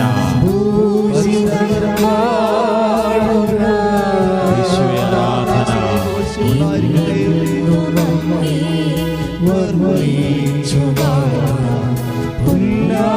അപ്പോൾ നിങ്ങൾ ചോദിക്കും, ഒരു ദാസൻ്റെ അസ്വീകാര്യമായ സമയത്തെ സ്വീകാര്യമാക്കി മാറ്റാൻ കഴിവുള്ള ദാസൻ്റെ, അല്ലെങ്കിൽ പ്രസാദകരമല്ലാത്ത സമയത്തെ പ്രസാദകരമാക്കി മാറ്റാൻ കഴിവുള്ള ദാസിയുടെ മുഖമുദ്ര എന്തെന്ന് ചോദിച്ചാൽ ഒറ്റ ഉത്തരവേ ബൈബിൾ തരത്തുള്ളൂ. That is fidelity. എന്താണ്? വിശ്വസ്തത. ഈ വിശ്വസ്തതയും ദാസിയും തമ്മിൽ ഭയങ്കര ബന്ധമാണ്. നമ്മൾ വായിച്ചിട്ട് സുവിശേഷത്തിൽ എന്താ പറയണത്? അവൻ ചതഞ്ഞ ഞാങ്കണം ഒടുക്കിയില്ല. പൈസയ 42 അല്ലേ? 42:3 അവൻ ചതഞ്ഞ ഞാങ്കണ മുറിക്കുകയില്ല, മങ്ങിയ തിരി കെടുത്തുകയുമില്ല. അപ്പം ഈ സുവിശേഷം ഞാൻ ഈ ക്രിസ്മസിന് ധ്യാനിച്ച ഭാഗമാണ്. അപ്പം എൻ്റെ കയ്യിൽ വേറെ ഒരു സംഭവമില്ല. എന്നുവെച്ചാൽ വേറെ സാധാരണഗതിയിൽ ഞാൻ വ്യാഖ്യാന പുസ്തകങ്ങളൊന്നും നോക്കത്തില്ല. കാര്യം വ്യാഖ്യാനിക്കേണ്ടത് ആരാ? കർത്താവിൻ്റെ ആത്മാവിൽ കർത്താവ് വ്യാഖ്യാനിക്കേണ്ട സമയത്ത് നമ്മൾ വല്ലൊരു സാധനം എടുത്ത് വ്യാഖ്യാനിച്ചാൽ ബൗദ്ധികമായിട്ട് അക്കാഡമിക്ക് കിട്ടും, പക്ഷേ അതിന് അഭിഷേകം ഉണ്ടാകത്തില്ല. അതൊരു ബുദ്ധിയെ മാത്രം ഇങ്ങനെ തെളിച്ച് പ്രകാശിപ്പിക്കും, പക്ഷേ വ്യക്തിയെ അത് അഭിഷേകം ചെയ്തിട്ട് ശക്തി കൊടുത്തിട്ട് വിടുതൽ നൽകുന്നതിന് അത് പര്യാപ്തമല്ല. അതൊരു ക്ലാസ് റൂം തിയോളജി അവിടെ കേട്ട് ബൗദ്ധികമായ ബോധ്യം ഉണ്ടാക്കാൻ നല്ലതാണ്. പക്ഷെ നമ്മൾ ഫീൽഡിലേക്ക് വരുമ്പോൾ നമുക്ക് വേണ്ടത് എന്താണ്? അഭിഷേകമാണ് വേണ്ടത്. ആത്മാക്കളെ വീണ്ടെടുക്കണത്. ഇപ്പം കഴിഞ്ഞ ദിവസങ്ങളിൽ രാജസ്ഥാനിലെ ഒരു ഹൈന്ദവ സഹോദരി ക്യാൻസർ 4th സ്റ്റേജിൽ സുഖപ്പെട്ടു എന്നും പറഞ്ഞ് വേറൊരു സഹോദരിയുടെ സാക്ഷ്യം പറഞ്ഞു. ഞങ്ങൾ സാക്ഷ്യത്തെ ഓൺ ചെയ്യണില്ല. കാര്യം എന്താ വെച്ച് കഴിഞ്ഞാൽ അത് അവർ പറഞ്ഞ കൂട്ടത്തിൽ അത് പറഞ്ഞിട്ടുണ്ട്, അത് യൂട്യൂബിൽ ഇട്ടിട്ടുണ്ട്. അത് ഓൺ ചെയ്യാൻ തന്നെ കാരണം ആ വ്യക്തി ഇവിടെ വന്ന് സാക്ഷ്യം പറയുമ്പോഴാണ് ഞങ്ങളത് ഓൺ ചെയ്യണത്. പക്ഷെ ആ വ്യക്തി, ആ സൗഖ്യപ്പെട്ട വ്യക്തി പിന്നീട് നടത്തിയിട്ടുള്ള വിശ്വാസത്തിൻ്റെ കൈമാറ്റങ്ങളുണ്ട്. അത് ഗംഭീരമാണ്. ദാറ്റ് മീൻസ് എന്തെല്ലാം പ്രാതികൂല്യങ്ങൾ ലോകത്ത് നിലനിൽക്കുന്നുണ്ടെങ്കിലും ഒരു വ്യക്തിക്ക് വിശ്വാസം കിട്ടി അവൻ്റെ ജീവിതം രക്ഷപ്പെടുത്തുമെന്ന് കണ്ടു കഴിഞ്ഞാൽ പിന്നെ എല്ലാ കാര്യങ്ങളും ആ വ്യക്തി തീരുമാനിക്കും. ഇവിടെ എന്തെല്ലാം പ്രതികൂല സാഹചര്യങ്ങളുണ്ടെങ്കിലും യേശുവിനെ ഒരു വ്യക്തി തൊട്ടു, കണ്ടു, ഞാൻ കർത്താവിനെ കണ്ടു എന്നൊക്കെ പറഞ്ഞു കഴിഞ്ഞാൽ സീസറിന് പിന്നെ സീസറിനുള്ളത് മാത്രമേ ഉള്ളൂ. ദൈവത്തിനുള്ളത് ദൈവത്തിന് തന്നെ എപ്പോഴും കിട്ടും. സ്തുതിക്കട്ടെ ഹല്ലേലൂയ. വ്യക്തിക്ക് ചെയ്യാവുന്ന ഒരു ജീവിത പ്രതിസന്ധിയുടെ മുമ്പിലെ ഒരു വ്യക്തിക്ക് ചെയ്യാവുന്ന 2 കാര്യങ്ങളാണ്. ഒന്നെന്താണ്? വിലപിക്കുക, നിലയം വിളിച്ചുകൊണ്ടിരിക്കുക, കരഞ്ഞുകൊണ്ടിരിക്കുക. ഒരു ജീവിത പ്രതിസന്ധി, ഇപ്പോൾ രോഗമാകാം, ക്ഷീണമാകാം, അല്ലെങ്കിൽ ജീവിതത്തിൽ ഒറ്റപ്പെട്ടു പോയ അവസ്ഥയാകാം, ഭർത്താവ് മരിച്ച അവസ്ഥയാകാം, ഭാര്യ മരിച്ച അവസ്ഥയാകാം, കുഞ്ഞുങ്ങൾ അബോർട്ട് ചെയ്ത അവസ്ഥയാകാം, ഉള്ള കല്യാണം പോയ അവസ്ഥയാകാം, അല്ലെങ്കിൽ ഡൈവേഴ്സായ അവസ്ഥയാകാം. Whatever be the situations, ഒരു വ്യക്തിക്ക് ചെയ്യാവുന്ന കാര്യങ്ങൾ എന്താണ്? ഒന്നെങ്കിൽ വിലപിക്കാം. എന്തുമാത്രം ഞാൻ സ്നേഹിച്ചതാണ്, എന്തുമാത്രം ഞാൻ എൻ്റെ കയ്യിലെ വളവരെ ഊരിക്കൊടുത്ത് പണയം വെച്ച് കൊടുത്തതാണ്, എന്നിട്ട് എന്നോട് ഇങ്ങനെ ചെയ്തല്ല. അവർക്ക് ലെമൻറ്റേഷൻ നടത്താൻ പറ്റും, വിലപിക്കാൻ പറ്റും. ഒരു വ്യക്തിക്ക് നഷ്ടപ്പെട്ടു പോയാൽ, ശരി പറയാം, മരിക്കുമ്പോൾ ഇപ്പം ഞങ്ങളൊക്കെ പെണ്ണെടുക്കാൻ പോകുമ്പോൾ എനിക്ക് ഭയങ്കര സങ്കടമാണ്. കാര്യം സഹിക്കാൻ പറ്റാത്ത സിറ്റുവേഷൻസാണ് അവിടെ ഉള്ളത് മുഴുവനും. അപ്പോൾ ചിലരൊക്കെ ഇങ്ങനെ കരഞ്ഞുകൊണ്ട് ചോദിക്കും, പോവുകയാണോ, എന്നെയും വിട്ട് പോവുകയാണെന്നൊക്കെ ചോദിക്കുമ്പോഴേ നമ്മുടെ കണ്ണ് നിറഞ്ഞു പോകും. പക്ഷേ കുറച്ച് കഴിയുമ്പോൾ അവരതിൽ നിന്ന് റിലീവ്ഡ് ആവും. അത് ഞാൻ കണ്ടിട്ടുണ്ട്. അപ്പോൾ ഞാൻ പണ്ട് കൊച്ചച്ഛനായിരുന്ന കാലത്തൊക്കെ ഇത് വെക്കുമ്പോൾ ഞാൻ ദൈവമേ എന്നും കൊന്ന് ഇവിടെ ജീവിതം ഇങ്ങനെ തന്നെ ആയിരിക്കുമല്ലേ ഇനിയെന്നും. പക്ഷേ 2 മാസം കഴിയുമ്പോൾ റിലീവ്ഡ് ആവില്ല, അതിന് രക്ഷ. പക്ഷേ അതല്ല പ്രശ്നം. ഇങ്ങനെയൊക്കെയുള്ള സിറ്റുവേഷൻസ് ഉണ്ടായാൽ ഒരു വിശ്വാസി കൈവരിക്കേണ്ട, ഒരു വിശ്വാസി ആരാണ്, ഒരു ദാസി ആരാണ് നിങ്ങൾ അറിയണം. ദാസിയുടെ ഗുണങ്ങൾ എന്താണ്? അല്ലെങ്കിൽ ദാസൻ്റെ ഗുണമുണ്ട്, അവൻ വിലപിക്കത്തില്ല. എന്ന് വെച്ച് കഴിഞ്ഞാൽ എന്താ, ഇപ്പം പരിശുദ്ധ അമ്മയുടെ കാര്യം തന്നെ എടുക്കുക. അമ്മയ്ക്ക് ഈ തണുപ്പുള്ള രാത്രി, അതായത് കഠിനമായ ശരീരം കുത്തിത്തുളച്ച് കയറുന്ന തണുപ്പുള്ള രാത്രി, ഈ ചാണകത്തിൻ്റെയും മൂത്രത്തിൻ്റെയും മണവും കേട്ട് ആരും നോക്കാനും തിരക്കാനും ഇല്ലാതെ ഈ നിസ്സഹായനായി ഒരു വീട് പോലും, ഒരു ചാർത്ത് പോലും ഒപ്പിച്ച് തൻ്റെ ഭാര്യയ്ക്ക് പ്രസവിക്കാൻ കൊടുക്കാൻ പറ്റാതെ നിസ്സഹായനായിട്ട് ഇങ്ങനെ ആവശ്യപ്പെടാതെ നിൽക്കുമ്പോൾ ആരാണ് കരയാത്തത്? ആരും കരഞ്ഞു പോകും. വെറുതെ കുത്തിയിരുന്ന് പ്രസവിച്ചുകൊണ്ടിരുന്ന് നിലവിളിച്ചുകൊണ്ടിരിക്കും. ഞാൻ ഒത്തിരി പേരെ കണ്ടിട്ടുണ്ട്. ഭർത്താക്കന്മാർ കള്ളുകുടിയന്മാരായിട്ട് ആശുപത്രി കൊണ്ട് ആക്കിയിട്ട് 3 ദിവസമായിട്ട് കിടക്കാതെ വരുമ്പോഴേ നമ്മൾ ആ വാർഡിൽ പ്രാർത്ഥിക്കാൻ വേണ്ടി ചെല്ലുമ്പോൾ നമ്മളോട് പറയാം, അച്ഛാ ഇത് പെറ്റതിന് മുമ്പേ വന്നില്ല, പെറ്റിട്ട് ഇപ്പം 5 ദിവസമായി, അമ്മായിയമ്മ കൂടെ ഉണ്ട്, എന്നുവെച്ചാൽ ഭാര്യയുടെ അമ്മ കൂടെ ഉണ്ട്, അവർ മാത്രമേ ഉള്ളൂ, മരുമകൻ വന്നില്ല. അവൻ വെള്ളത്തിൻ്റെ പുറമോ അല്ലെങ്കിൽ തോന്നിവാസത്തിലോ ആണ്. പക്ഷേ ആ കൊച്ചിനെ കണ്ട് മുഖം പോലും കാണാൻ വന്നില്ല എന്ന് പറയുമ്പോൾ അത് തന്നെയാണ് അവർ പറയുന്നത്. അച്ഛാ ഈ കുഞ്ഞിൻ്റെ മുഖം അപ്പോൾ അമ്മായിയമ്മ നമ്മൾ പറയും, അച്ഛാ ഈ കുഞ്ഞിൻ്റെ മുഖം പോലും കാണാൻ അവൻ വന്നില്ല അച്ഛാ എന്ന് പറയുമ്പോൾ അമ്മായിയമ്മ നിലവിളിക്കും. ഇതാണ് നിലവിളിക്കുക, വിലപിക്കുക എന്ന് പറയുന്നത്. മകൾ മാത്രമല്ല, പക്ഷേ ആ സിറ്റുവേഷൻ ഭയങ്കര സങ്കടകരമാണ്.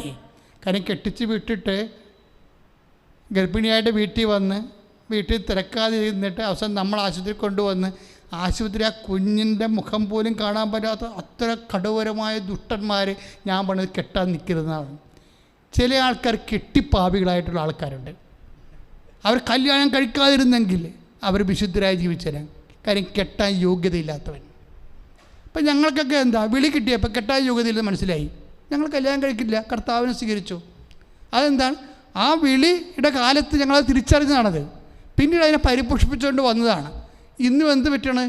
എത്രയോ സന്തോഷമായിട്ട് എത്ര രോഗങ്ങൾ വന്ന് ക്രിസ്മസ് പോലും ഇല്ല ജീവിതത്തിൽ, പക്ഷെ നമുക്ക് പ്രശ്നങ്ങളൊന്നുമില്ല. ക്രിസ്മസിൻ്റെ ദിവസമൊക്കെ 6 രോഗങ്ങളായിട്ടാണ് എനിക്ക് അവസ്ഥ, 4 രോഗങ്ങൾ. എന്നിട്ട് ആരോഗ്യം പരാതി പറഞ്ഞു. അതെന്താ കാര്യം? ഈ അമ്മയെടുക്കുന്ന പഠിച്ചതാണ്. അമ്മ എന്താ ചെയ്യണത്? ഈ പാതിരാത്രിക്ക് ഒരു മനുഷ്യൻ പോലും വരണില്ല, തിരക്കണില്ല, മനുഷ്യപ്പറ്റില്ല, ആരും അന്വേഷിച്ച് വരണില്ല. ഞാൻ ബെത്ലഹേമിൽ പോയി അമ്മ പെറ്റുകിടന്ന സ്ഥലം കണ്ടത് അവിടെ ഒരു കുത്തിയിരുന്ന ഈ കൊന്തയിലെ ആളാണ്. അപ്പം ഞാനിപ്പോൾ ഈ ബെത്ലഹേമിലേക്ക് ഞാൻ നോക്കുമ്പോഴും നമ്മളുടെ കറക്റ്റ് ഇതാണ് എന്താ ഹൈ റേഞ്ചിലുള്ള സ്ഥലമുണ്ടല്ലോ നമ്മളെല്ലാവരും ആൾക്കാരൊക്കെ പോകുന്നത്, ഞാൻ മറന്നു സ്ഥലം.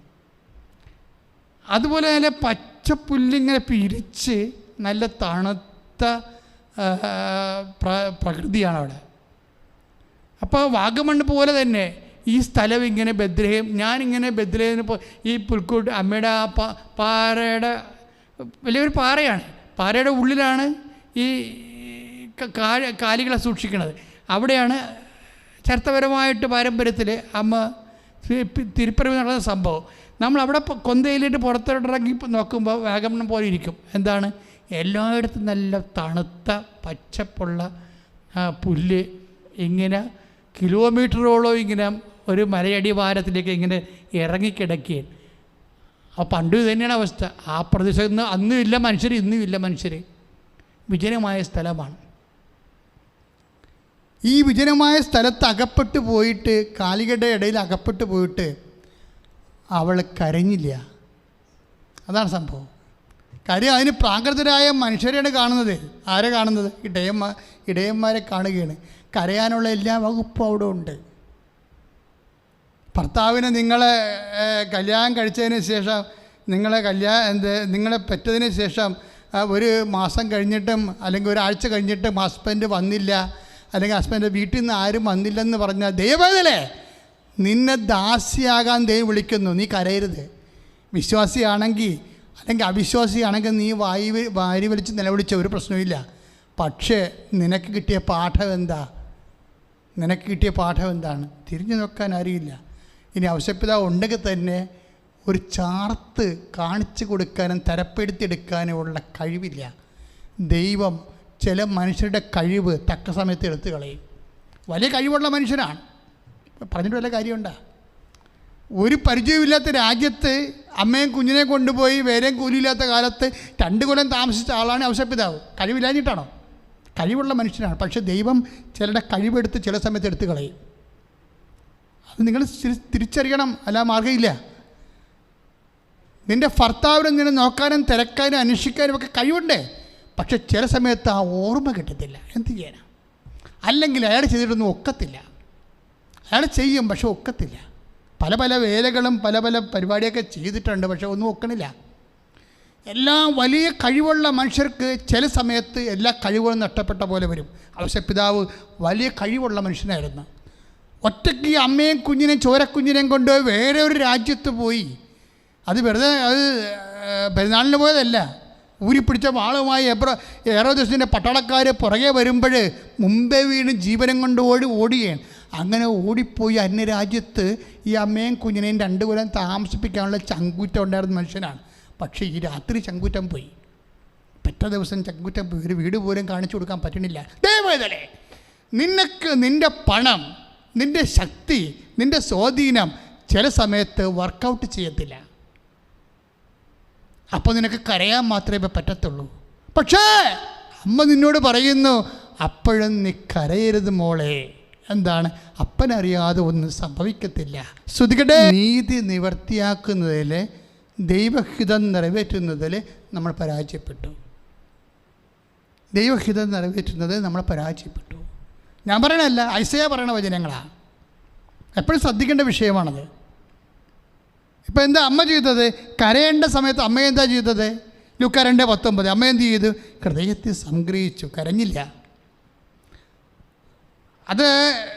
അത് അവൻ വിലപിക്കുകയോ സ്വരമുയർത്തുകയോ ഇല്ല. ഐസയ്യാ 42:2 ദാസനാണ്. ദൈവത്തിൻ്റെ ദാസ്യം അതുപോലെ വിലപിക്കുകയോ കരയുകയോ സ്വരമുയർത്തുകയില്ല.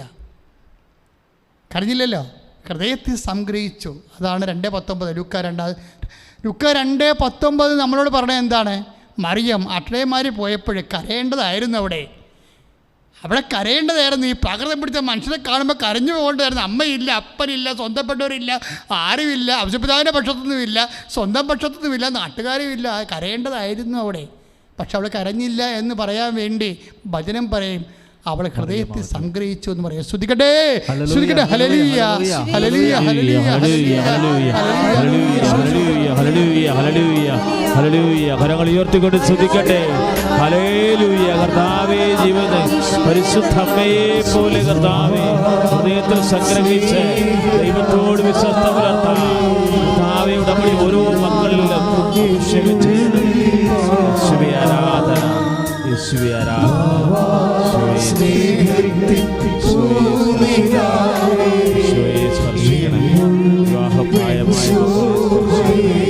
പരിശുദ്ധ പരമദിവ്യകാരുണ്യത്തിന്.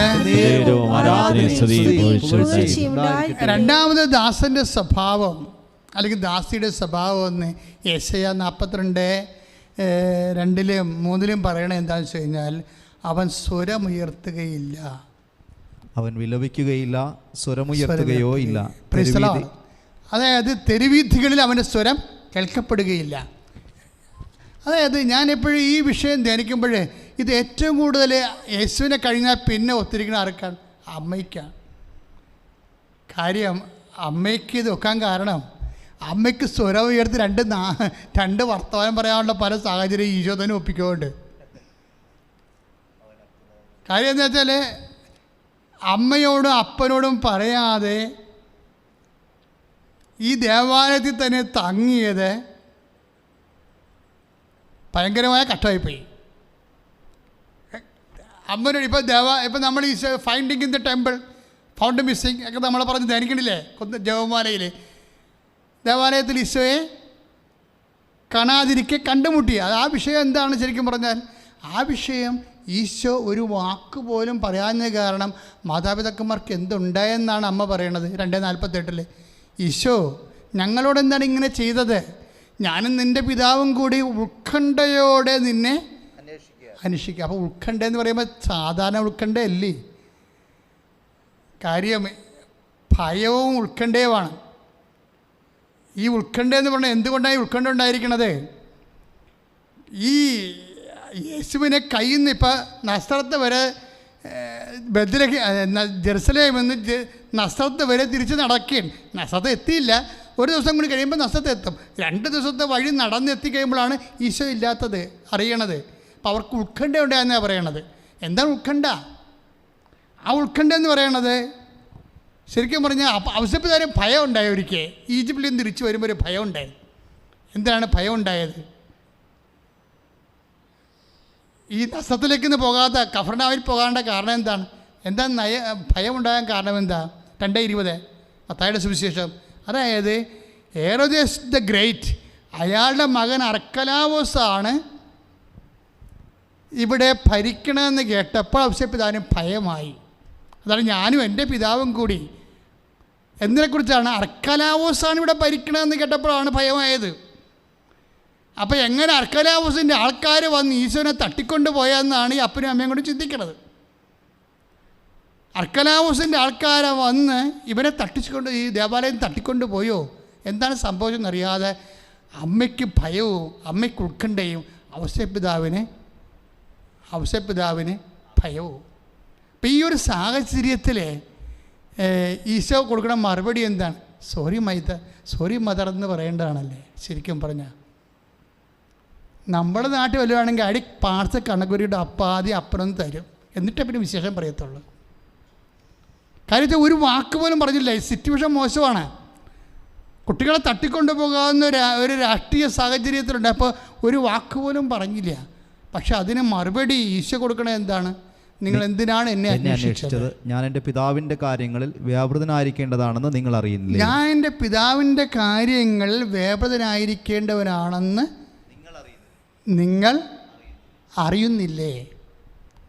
കാര്യങ്ങളൊക്കെ വളരെ ശരിയാണ്. ഇതിന് ഈ ഉത്കണ്ഠയും ഭയവും മാറാൻ അതൊരിക്കലും മതിയായ ആൻസറല്ല. ഈശോയുടെ സ്റ്റാൻഡ് പറയണം, അത് കറക്റ്റാണത്.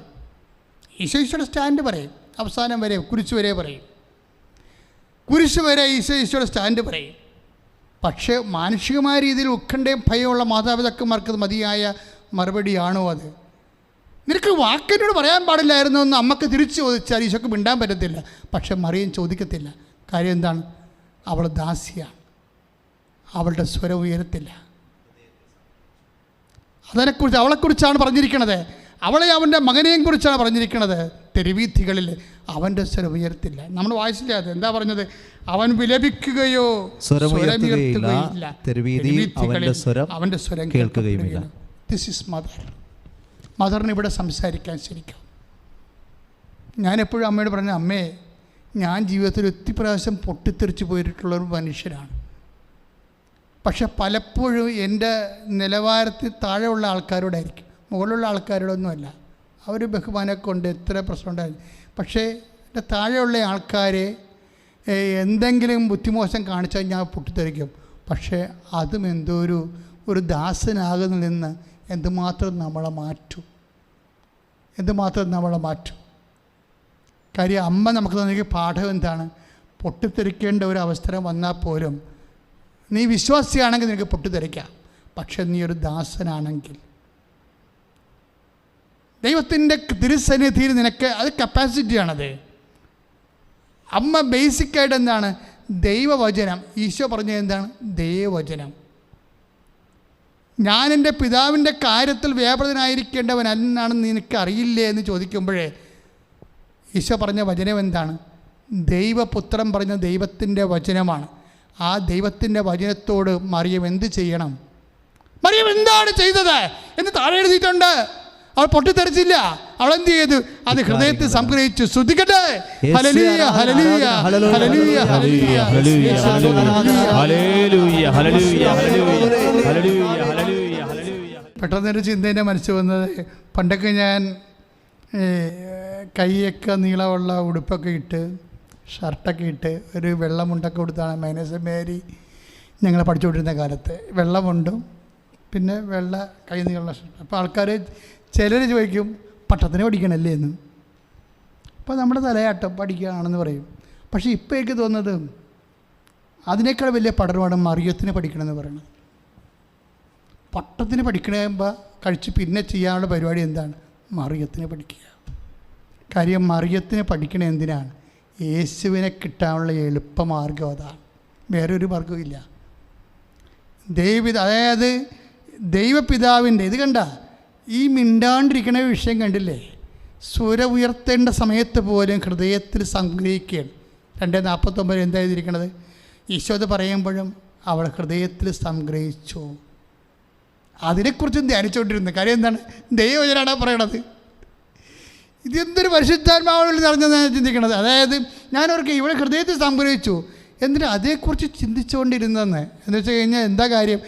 ഈശോ പറഞ്ഞത് ഈശോ ദൈവപുത്രനാണ്. അതുകൊണ്ട് ഈശോ ഞാൻ എൻ്റെ പിതാവിൻ്റെ കാര്യത്തിൽ വ്യാപൃതനായിരിക്കേണ്ടവനാണെന്ന് നിങ്ങൾക്കറിയില്ലേ എന്ന് ചോദിക്കണത് എന്താണ്? അത് ദൈവവചനമാണ്.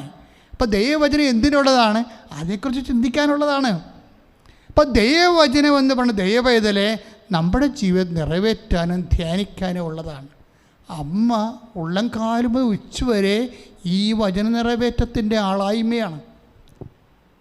ഒന്ന് പ്രാർത്ഥിക്കുക. അമ്മേ പരിശുദ്ധ അമ്മേ, അമ്മേ പരിശുദ്ധ അമ്മേ, അമ്മയെപ്പോലെ അമ്മയെപ്പോലെ തത്സമയം പരിശുദ്ധാത്മാവിനെ കിട്ടി ദൈവ തിരുമനസ് അമ്മയെപ്പോലെ നീതിയെ വിജയത്തിലെ എത്തിക്കുന്നത് വരെ ചതഞ്ഞ ഞാങ്കണ 42:3 അനുസരിച്ച് കൊണ്ട് ചതഞ്ഞ ഞാങ്കണ ഒടിക്കാത്ത മങ്ങിയ തിരി കെടുത്താത്ത വിശ്വസ്തതയാൽ എന്നെ അഭിഷേകം ചെയ്യണമേ.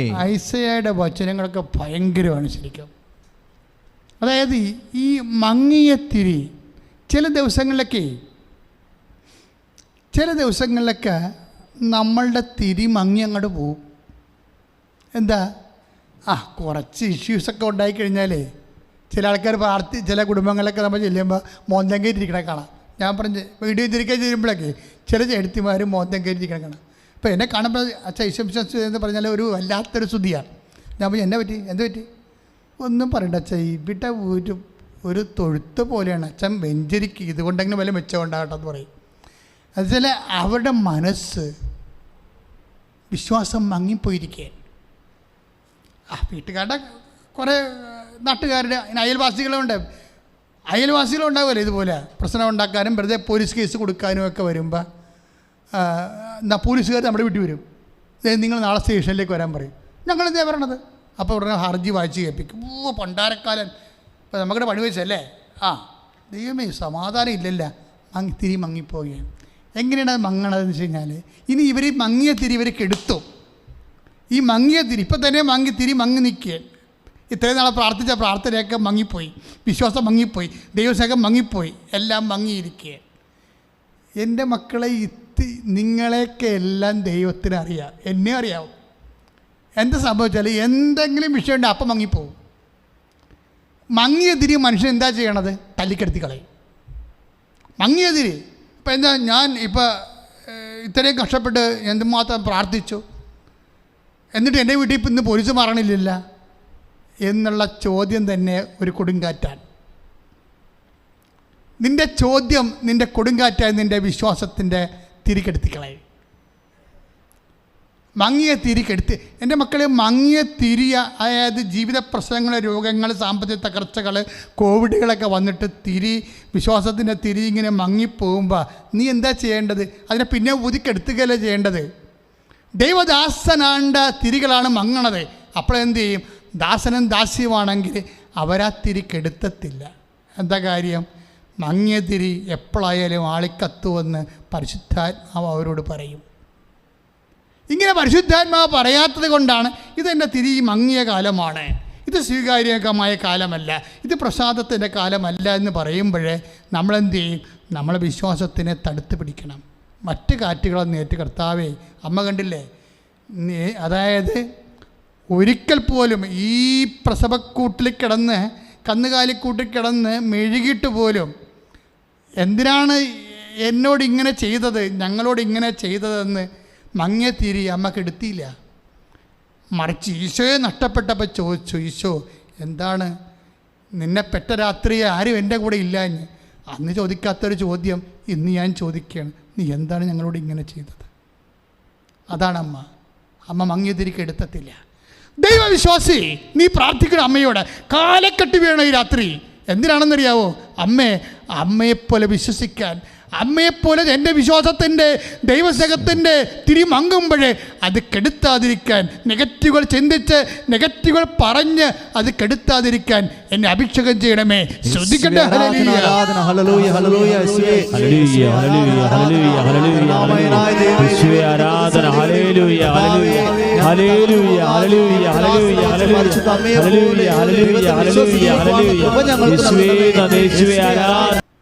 എന്തിനാണ് ചതഞ്ഞ അങ്കണ ഒടിച്ചു കളയാതെ നിലനിർത്തിയത്?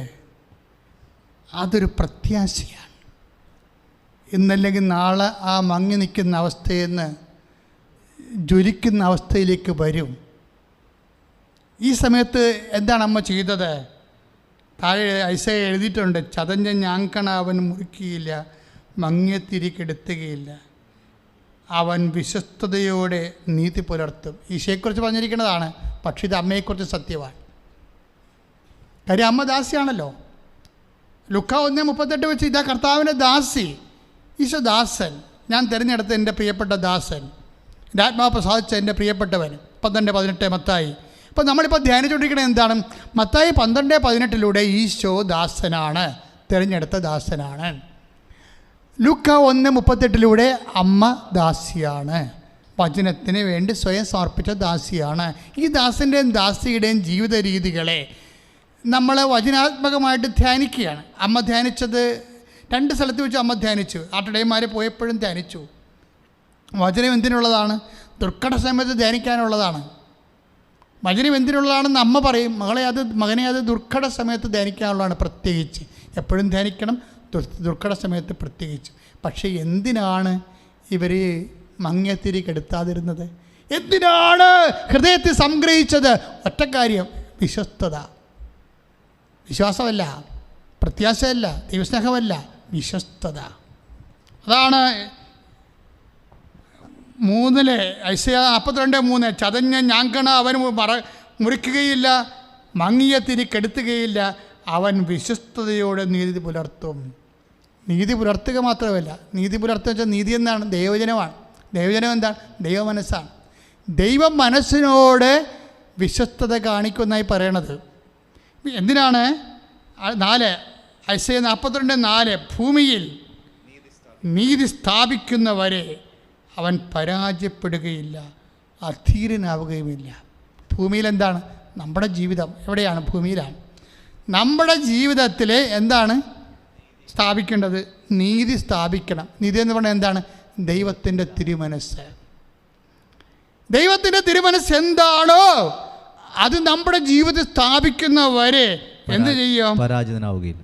അവൻ ഭൂമിയിൽ നീതി സ്ഥാപിക്കുന്നവരെ അവൻ പരാജയപ്പെടുകയില്ല. ഞാൻ പറഞ്ഞില്ലേ, സാക്ഷ്യങ്ങളൊക്കെ പറയുമ്പോൾ അവർ വിജയിച്ച ചരിത്രം പറയുകയാണ്.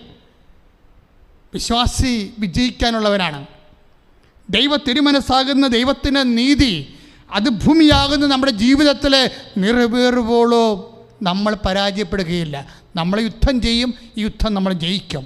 മറിയത്തോടൊപ്പം സ്തുതിക്കട്ടെ.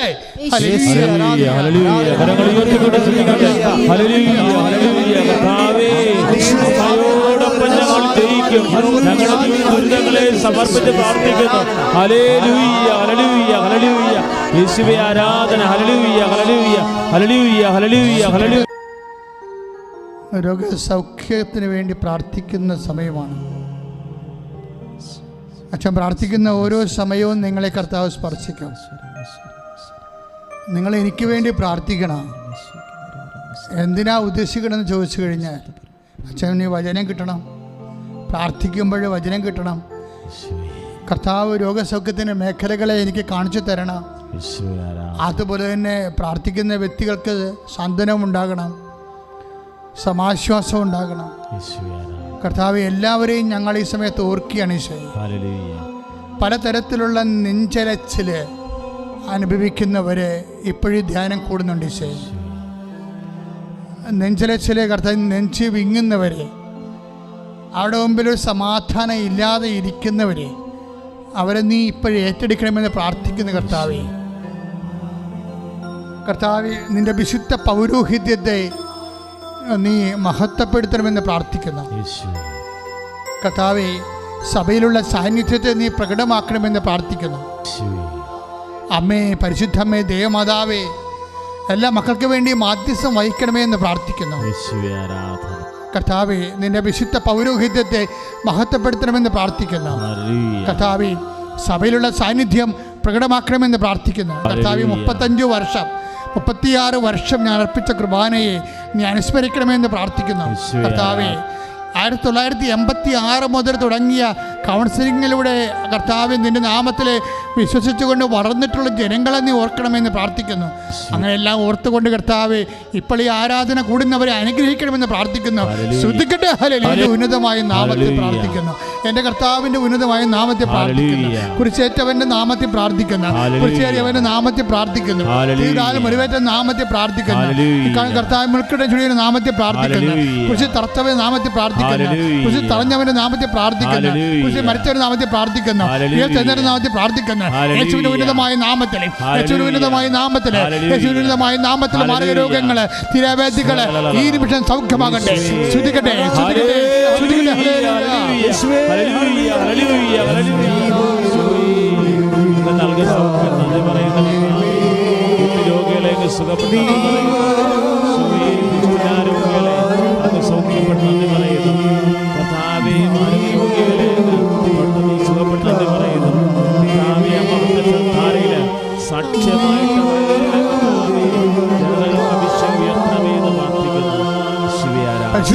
ദിവ്യകാരുണ്യത്തിന് അച്ഛനോട് ചേർന്ന് പ്രാർത്ഥിക്കുക. കർത്താവേ വിശുദ്ധ രക്തത്താൽ കഴുകണമേ. മുടി കൊഴിഞ്ഞു പോകുന്നവരെ കർത്താവേ വിശുദ്ധ രക്തത്താൽ കഴുകണമേ. ഓരോ പ്രാർത്ഥന കഴിയുമ്പോഴും നിങ്ങളെ കർത്താവേ വിശുദ്ധ രക്തത്താൽ കഴുകണമെന്ന് പ്രാർത്ഥിക്കുക. നെഞ്ചുവേദന അനുഭവിക്കുന്നവരെ, ഹൃദയ സ്തംഭനമുള്ളവരെ, ഹൃദയത്തിൽ ബ്ലോക്കുള്ളവരെ, കരളിൽ നീർവീഴ്ചയുള്ളവരെ, ഫാറ്റി ലിവറുള്ളവരെ, മഹോദര രോഗികളെ ശ്രദ്ധിക്കട്ടെ, ശ്രദ്ധിക്കട്ടെ.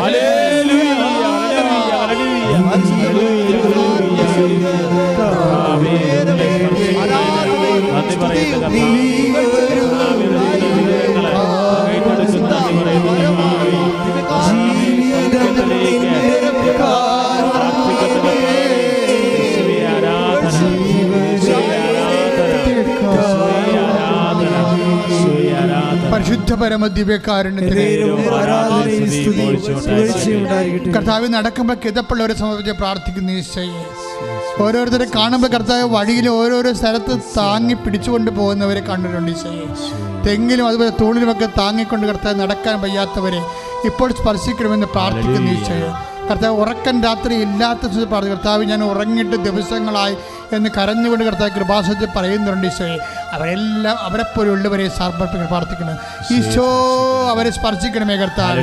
ഈശോ ഞാൻ പറയാത്ത രോഗങ്ങൾ, തീരാത്ത രോഗങ്ങൾ കർത്താവ് ഇപ്പോഴും കർത്താവ് തുടച്ചു മാറ്റണമെന്ന് പ്രാർത്ഥിക്കുന്നു. കർത്താവ് സാമ്പത്തിക കടങ്ങളുള്ളവരെ സാമ്പത്തികമായ ഒരു വഴി, ഈ 10,000 രൂപ അല്ലെങ്കിൽ 2,000 രൂപ മാത്രമേ ഉള്ളൂ അച്ചോ, ഇനി ഇത് തീർന്ന കുഞ്ഞുങ്ങളെ എങ്ങനെ നിലനിർത്താം, വിശപ്പറിയാതെ എങ്ങനെ സ്കൂളിൽ വിടുമെന്ന് അറിയാൻ പാടില്ലെന്ന് പറഞ്ഞുകൊണ്ട് കരയുന്ന മാതാപിതാക്കന്മാരെ സമർപ്പിച്ച് പ്രാർത്ഥിക്കുന്നു. വീടില്ലാത്തവരെ കർത്താവ് കിടക്കാൻ ഇടമില്ലാത്തവരെ കർത്താവ് വാടകയ്ക്ക് വേണ്ടി ഒഴിയേണ്ടി വരുന്നവരെ സമർപ്പിച്ച് പ്രാർത്ഥിക്കുന്നു. ഒറ്റയ്ക്കും പാട്ടത്തിന് താമസിക്കുന്നവരെ കർത്താവ് കല്യാണം വരുമ്പോൾ കല്യാണം ഇങ്ങനെയുള്ള പൊറുതി കൊണ്ടാണ് കല്യാണം വരാത്തതെന്ന് പറഞ്ഞുകൊണ്ട് കർത്താവ് വസതി കൊണ്ടും വീട് കൊണ്ടും പ്രതികൂലമായ സാഹചര്യത്തിൽ കല്യാണം വരാത്തവരെ, മറ്റു രോഗങ്ങൾ കൊണ്ടും കർത്താവ് സൗന്ദര്യത്തിൻ്റെ എന്തെങ്കിലും വ്യത്യസ്തമായ കാര്യങ്ങൾ കൊണ്ട് കർത്താവ് കല്യാണം നഷ്ടപ്പെട്ടു പോയവരെ, കല്യാണം ഇല്ലാത്തവരെ, കല്യാണം വരാത്തവരെ കർത്താവ് സംബന്ധിച്ച് പ്രാർത്ഥിക്കുന്നു. മക്കളില്ലാത്തവരെ സംബന്ധിച്ച് പ്രാർത്ഥിക്കുന്ന കർത്താവ്, ജോലി ഇല്ലാത്തവരെ കർത്താവ് സമർപ്പിച്ച് പ്രാർത്ഥിക്കുന്ന കർത്താവ്, നൈപുണ്യ പരീക്ഷകളെ കർത്താവ്, യോഗ്യത പരീക്ഷ കർത്താവ് സമർപ്പിച്ച് പ്രാർത്ഥിച്ചാവേ. കർത്താവ് പരീക്ഷ പ്രതീക്ഷിച്ചുകൊണ്ടിരിക്കുന്നവർ, പരീക്ഷയിൽ കർത്താവ് ഫലം പ്രതീക്ഷിക്കുന്നവരെ എല്ലാവരെയും നീ ഏറ്റെടുക്കണമെന്ന് പ്രാർത്ഥിക്കുന്ന കർത്താവ്. ഇവിടെ ഉടമ്പടി ചെയ്തു പോയ മക്കൾ കർത്താവ് ഓരോരോ പരീക്ഷയ്ക്കും ഇന്റർവ്യൂ വേണ്ടി കർത്താവ്, ജോലിക്ക് വേണ്ടി കർത്താവ്, വിദേശ യാത്രയ്ക്ക് വേണ്ടി കർത്താവ്, നാട്ടിലുള്ള ജോലിക്ക് വേണ്ടി കർത്താവ് പരീക്ഷ എഴുതി നിൽക്കുന്നവർ കർത്താവ്, ഉടമ്പടി ചെയ്തിട്ടുള്ള മക്കൾ കർത്താവ്, അവരെല്ലാ സങ്കടങ്ങളെയും കർത്താവ്, അവരെല്ലാ സങ്കടങ്ങളെയും കർത്താവ് സാക്ഷികളാക്കണമെന്ന് പ്രാർത്ഥിക്കുന്ന, സന്തോഷത്തിന്റെ സാക്ഷികളാക്കണമെന്ന് പ്രാർത്ഥിക്കുന്നു. ശ്രദ്ധിക്കട്ടെ, ശ്രദ്ധിക്കട്ടെ.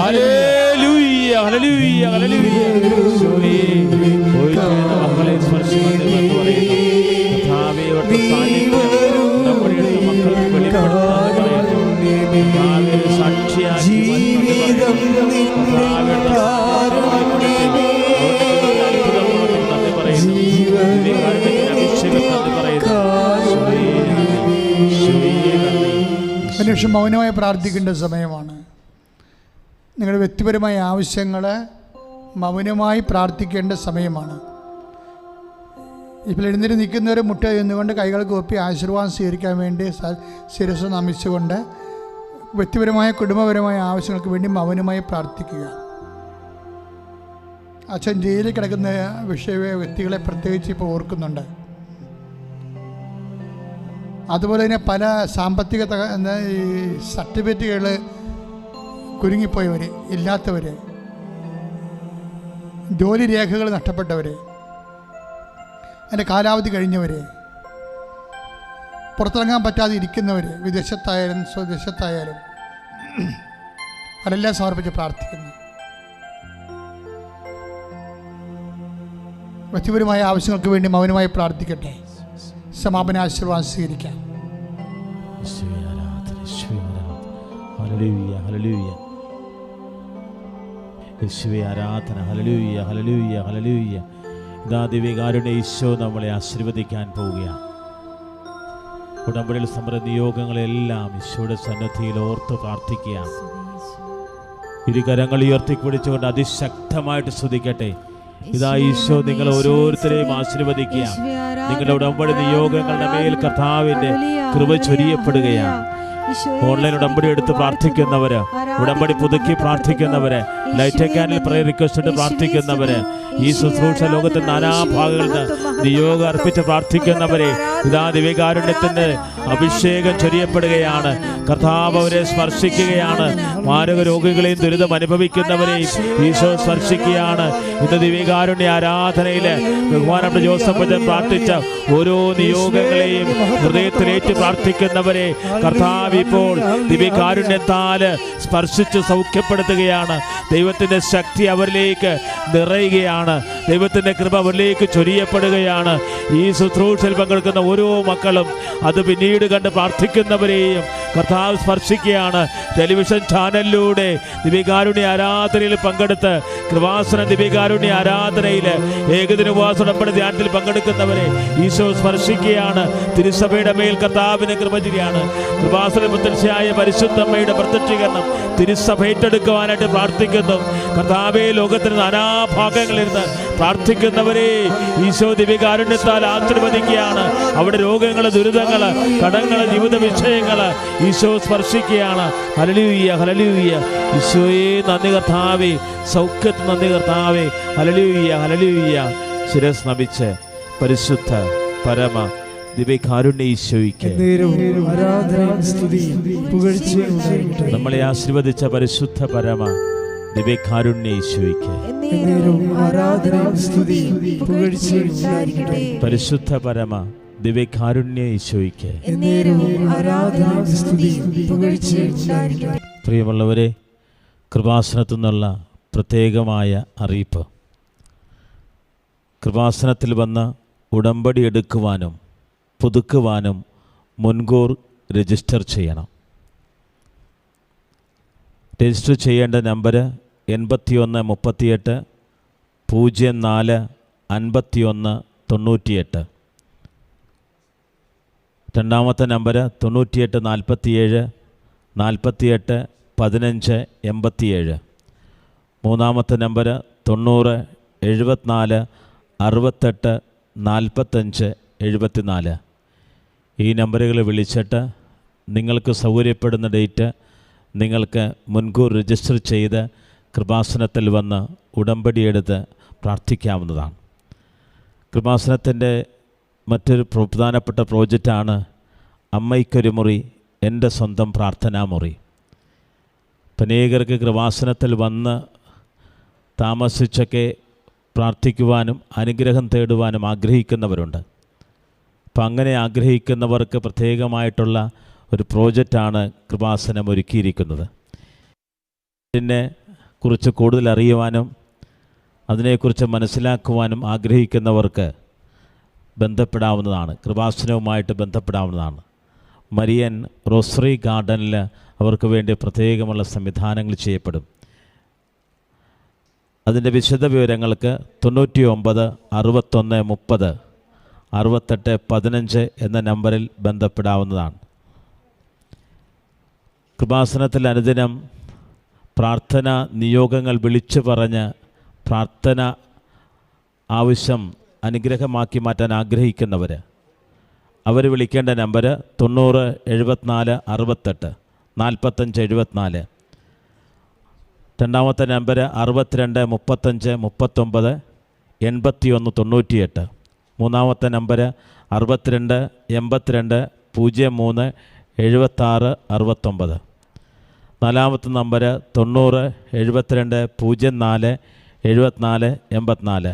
ഈ നമ്പറുകളിലേക്ക് വിളിച്ച് നിങ്ങൾക്ക് പ്രാർത്ഥനാ നിയോഗങ്ങൾ പറയാവുന്നതാണ്. മറ്റൊരു അറിയിപ്പ്, കൃപാസനം ചൊവ്വാഴ്ചകളിലെ ഏകദിന ഉപവാസ ഉടമ്പടി ധ്യാനങ്ങൾ ഓൺലൈനായിട്ട് നിങ്ങളായിരിക്കുന്നവരങ്ങളിൽ പങ്കെടുക്കാവുന്നതാണ്. അതിനായിട്ട് നിങ്ങൾ യൂട്യൂബ് സബ്സ്ക്രൈബ് ചെയ്യുക, FRVP ജോസഫ് കൃപാസനം.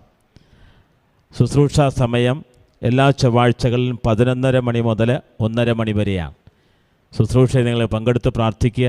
നിങ്ങളുടെ നിയോഗങ്ങൾ, നിങ്ങളുടെ പ്രാർത്ഥനകൾ, നിങ്ങളുടെ ഉടമ്പടി എടുത്തും പുതുക്കിയും സമർപ്പിച്ചുള്ള നിയോഗങ്ങൾ ഓർത്ത് പ്രാർത്ഥിച്ചുകൊണ്ട് നിങ്ങൾ ശുശ്രൂഷകൾ ഷെയർ ചെയ്യുക. ഓരോ ശുശ്രൂഷകൾ ഷെയർ ചെയ്യുമ്പോൾ കർത്താവിൻ്റെ അനുഗ്രഹം നിങ്ങൾ പ്രാപിക്കുകയാണ്.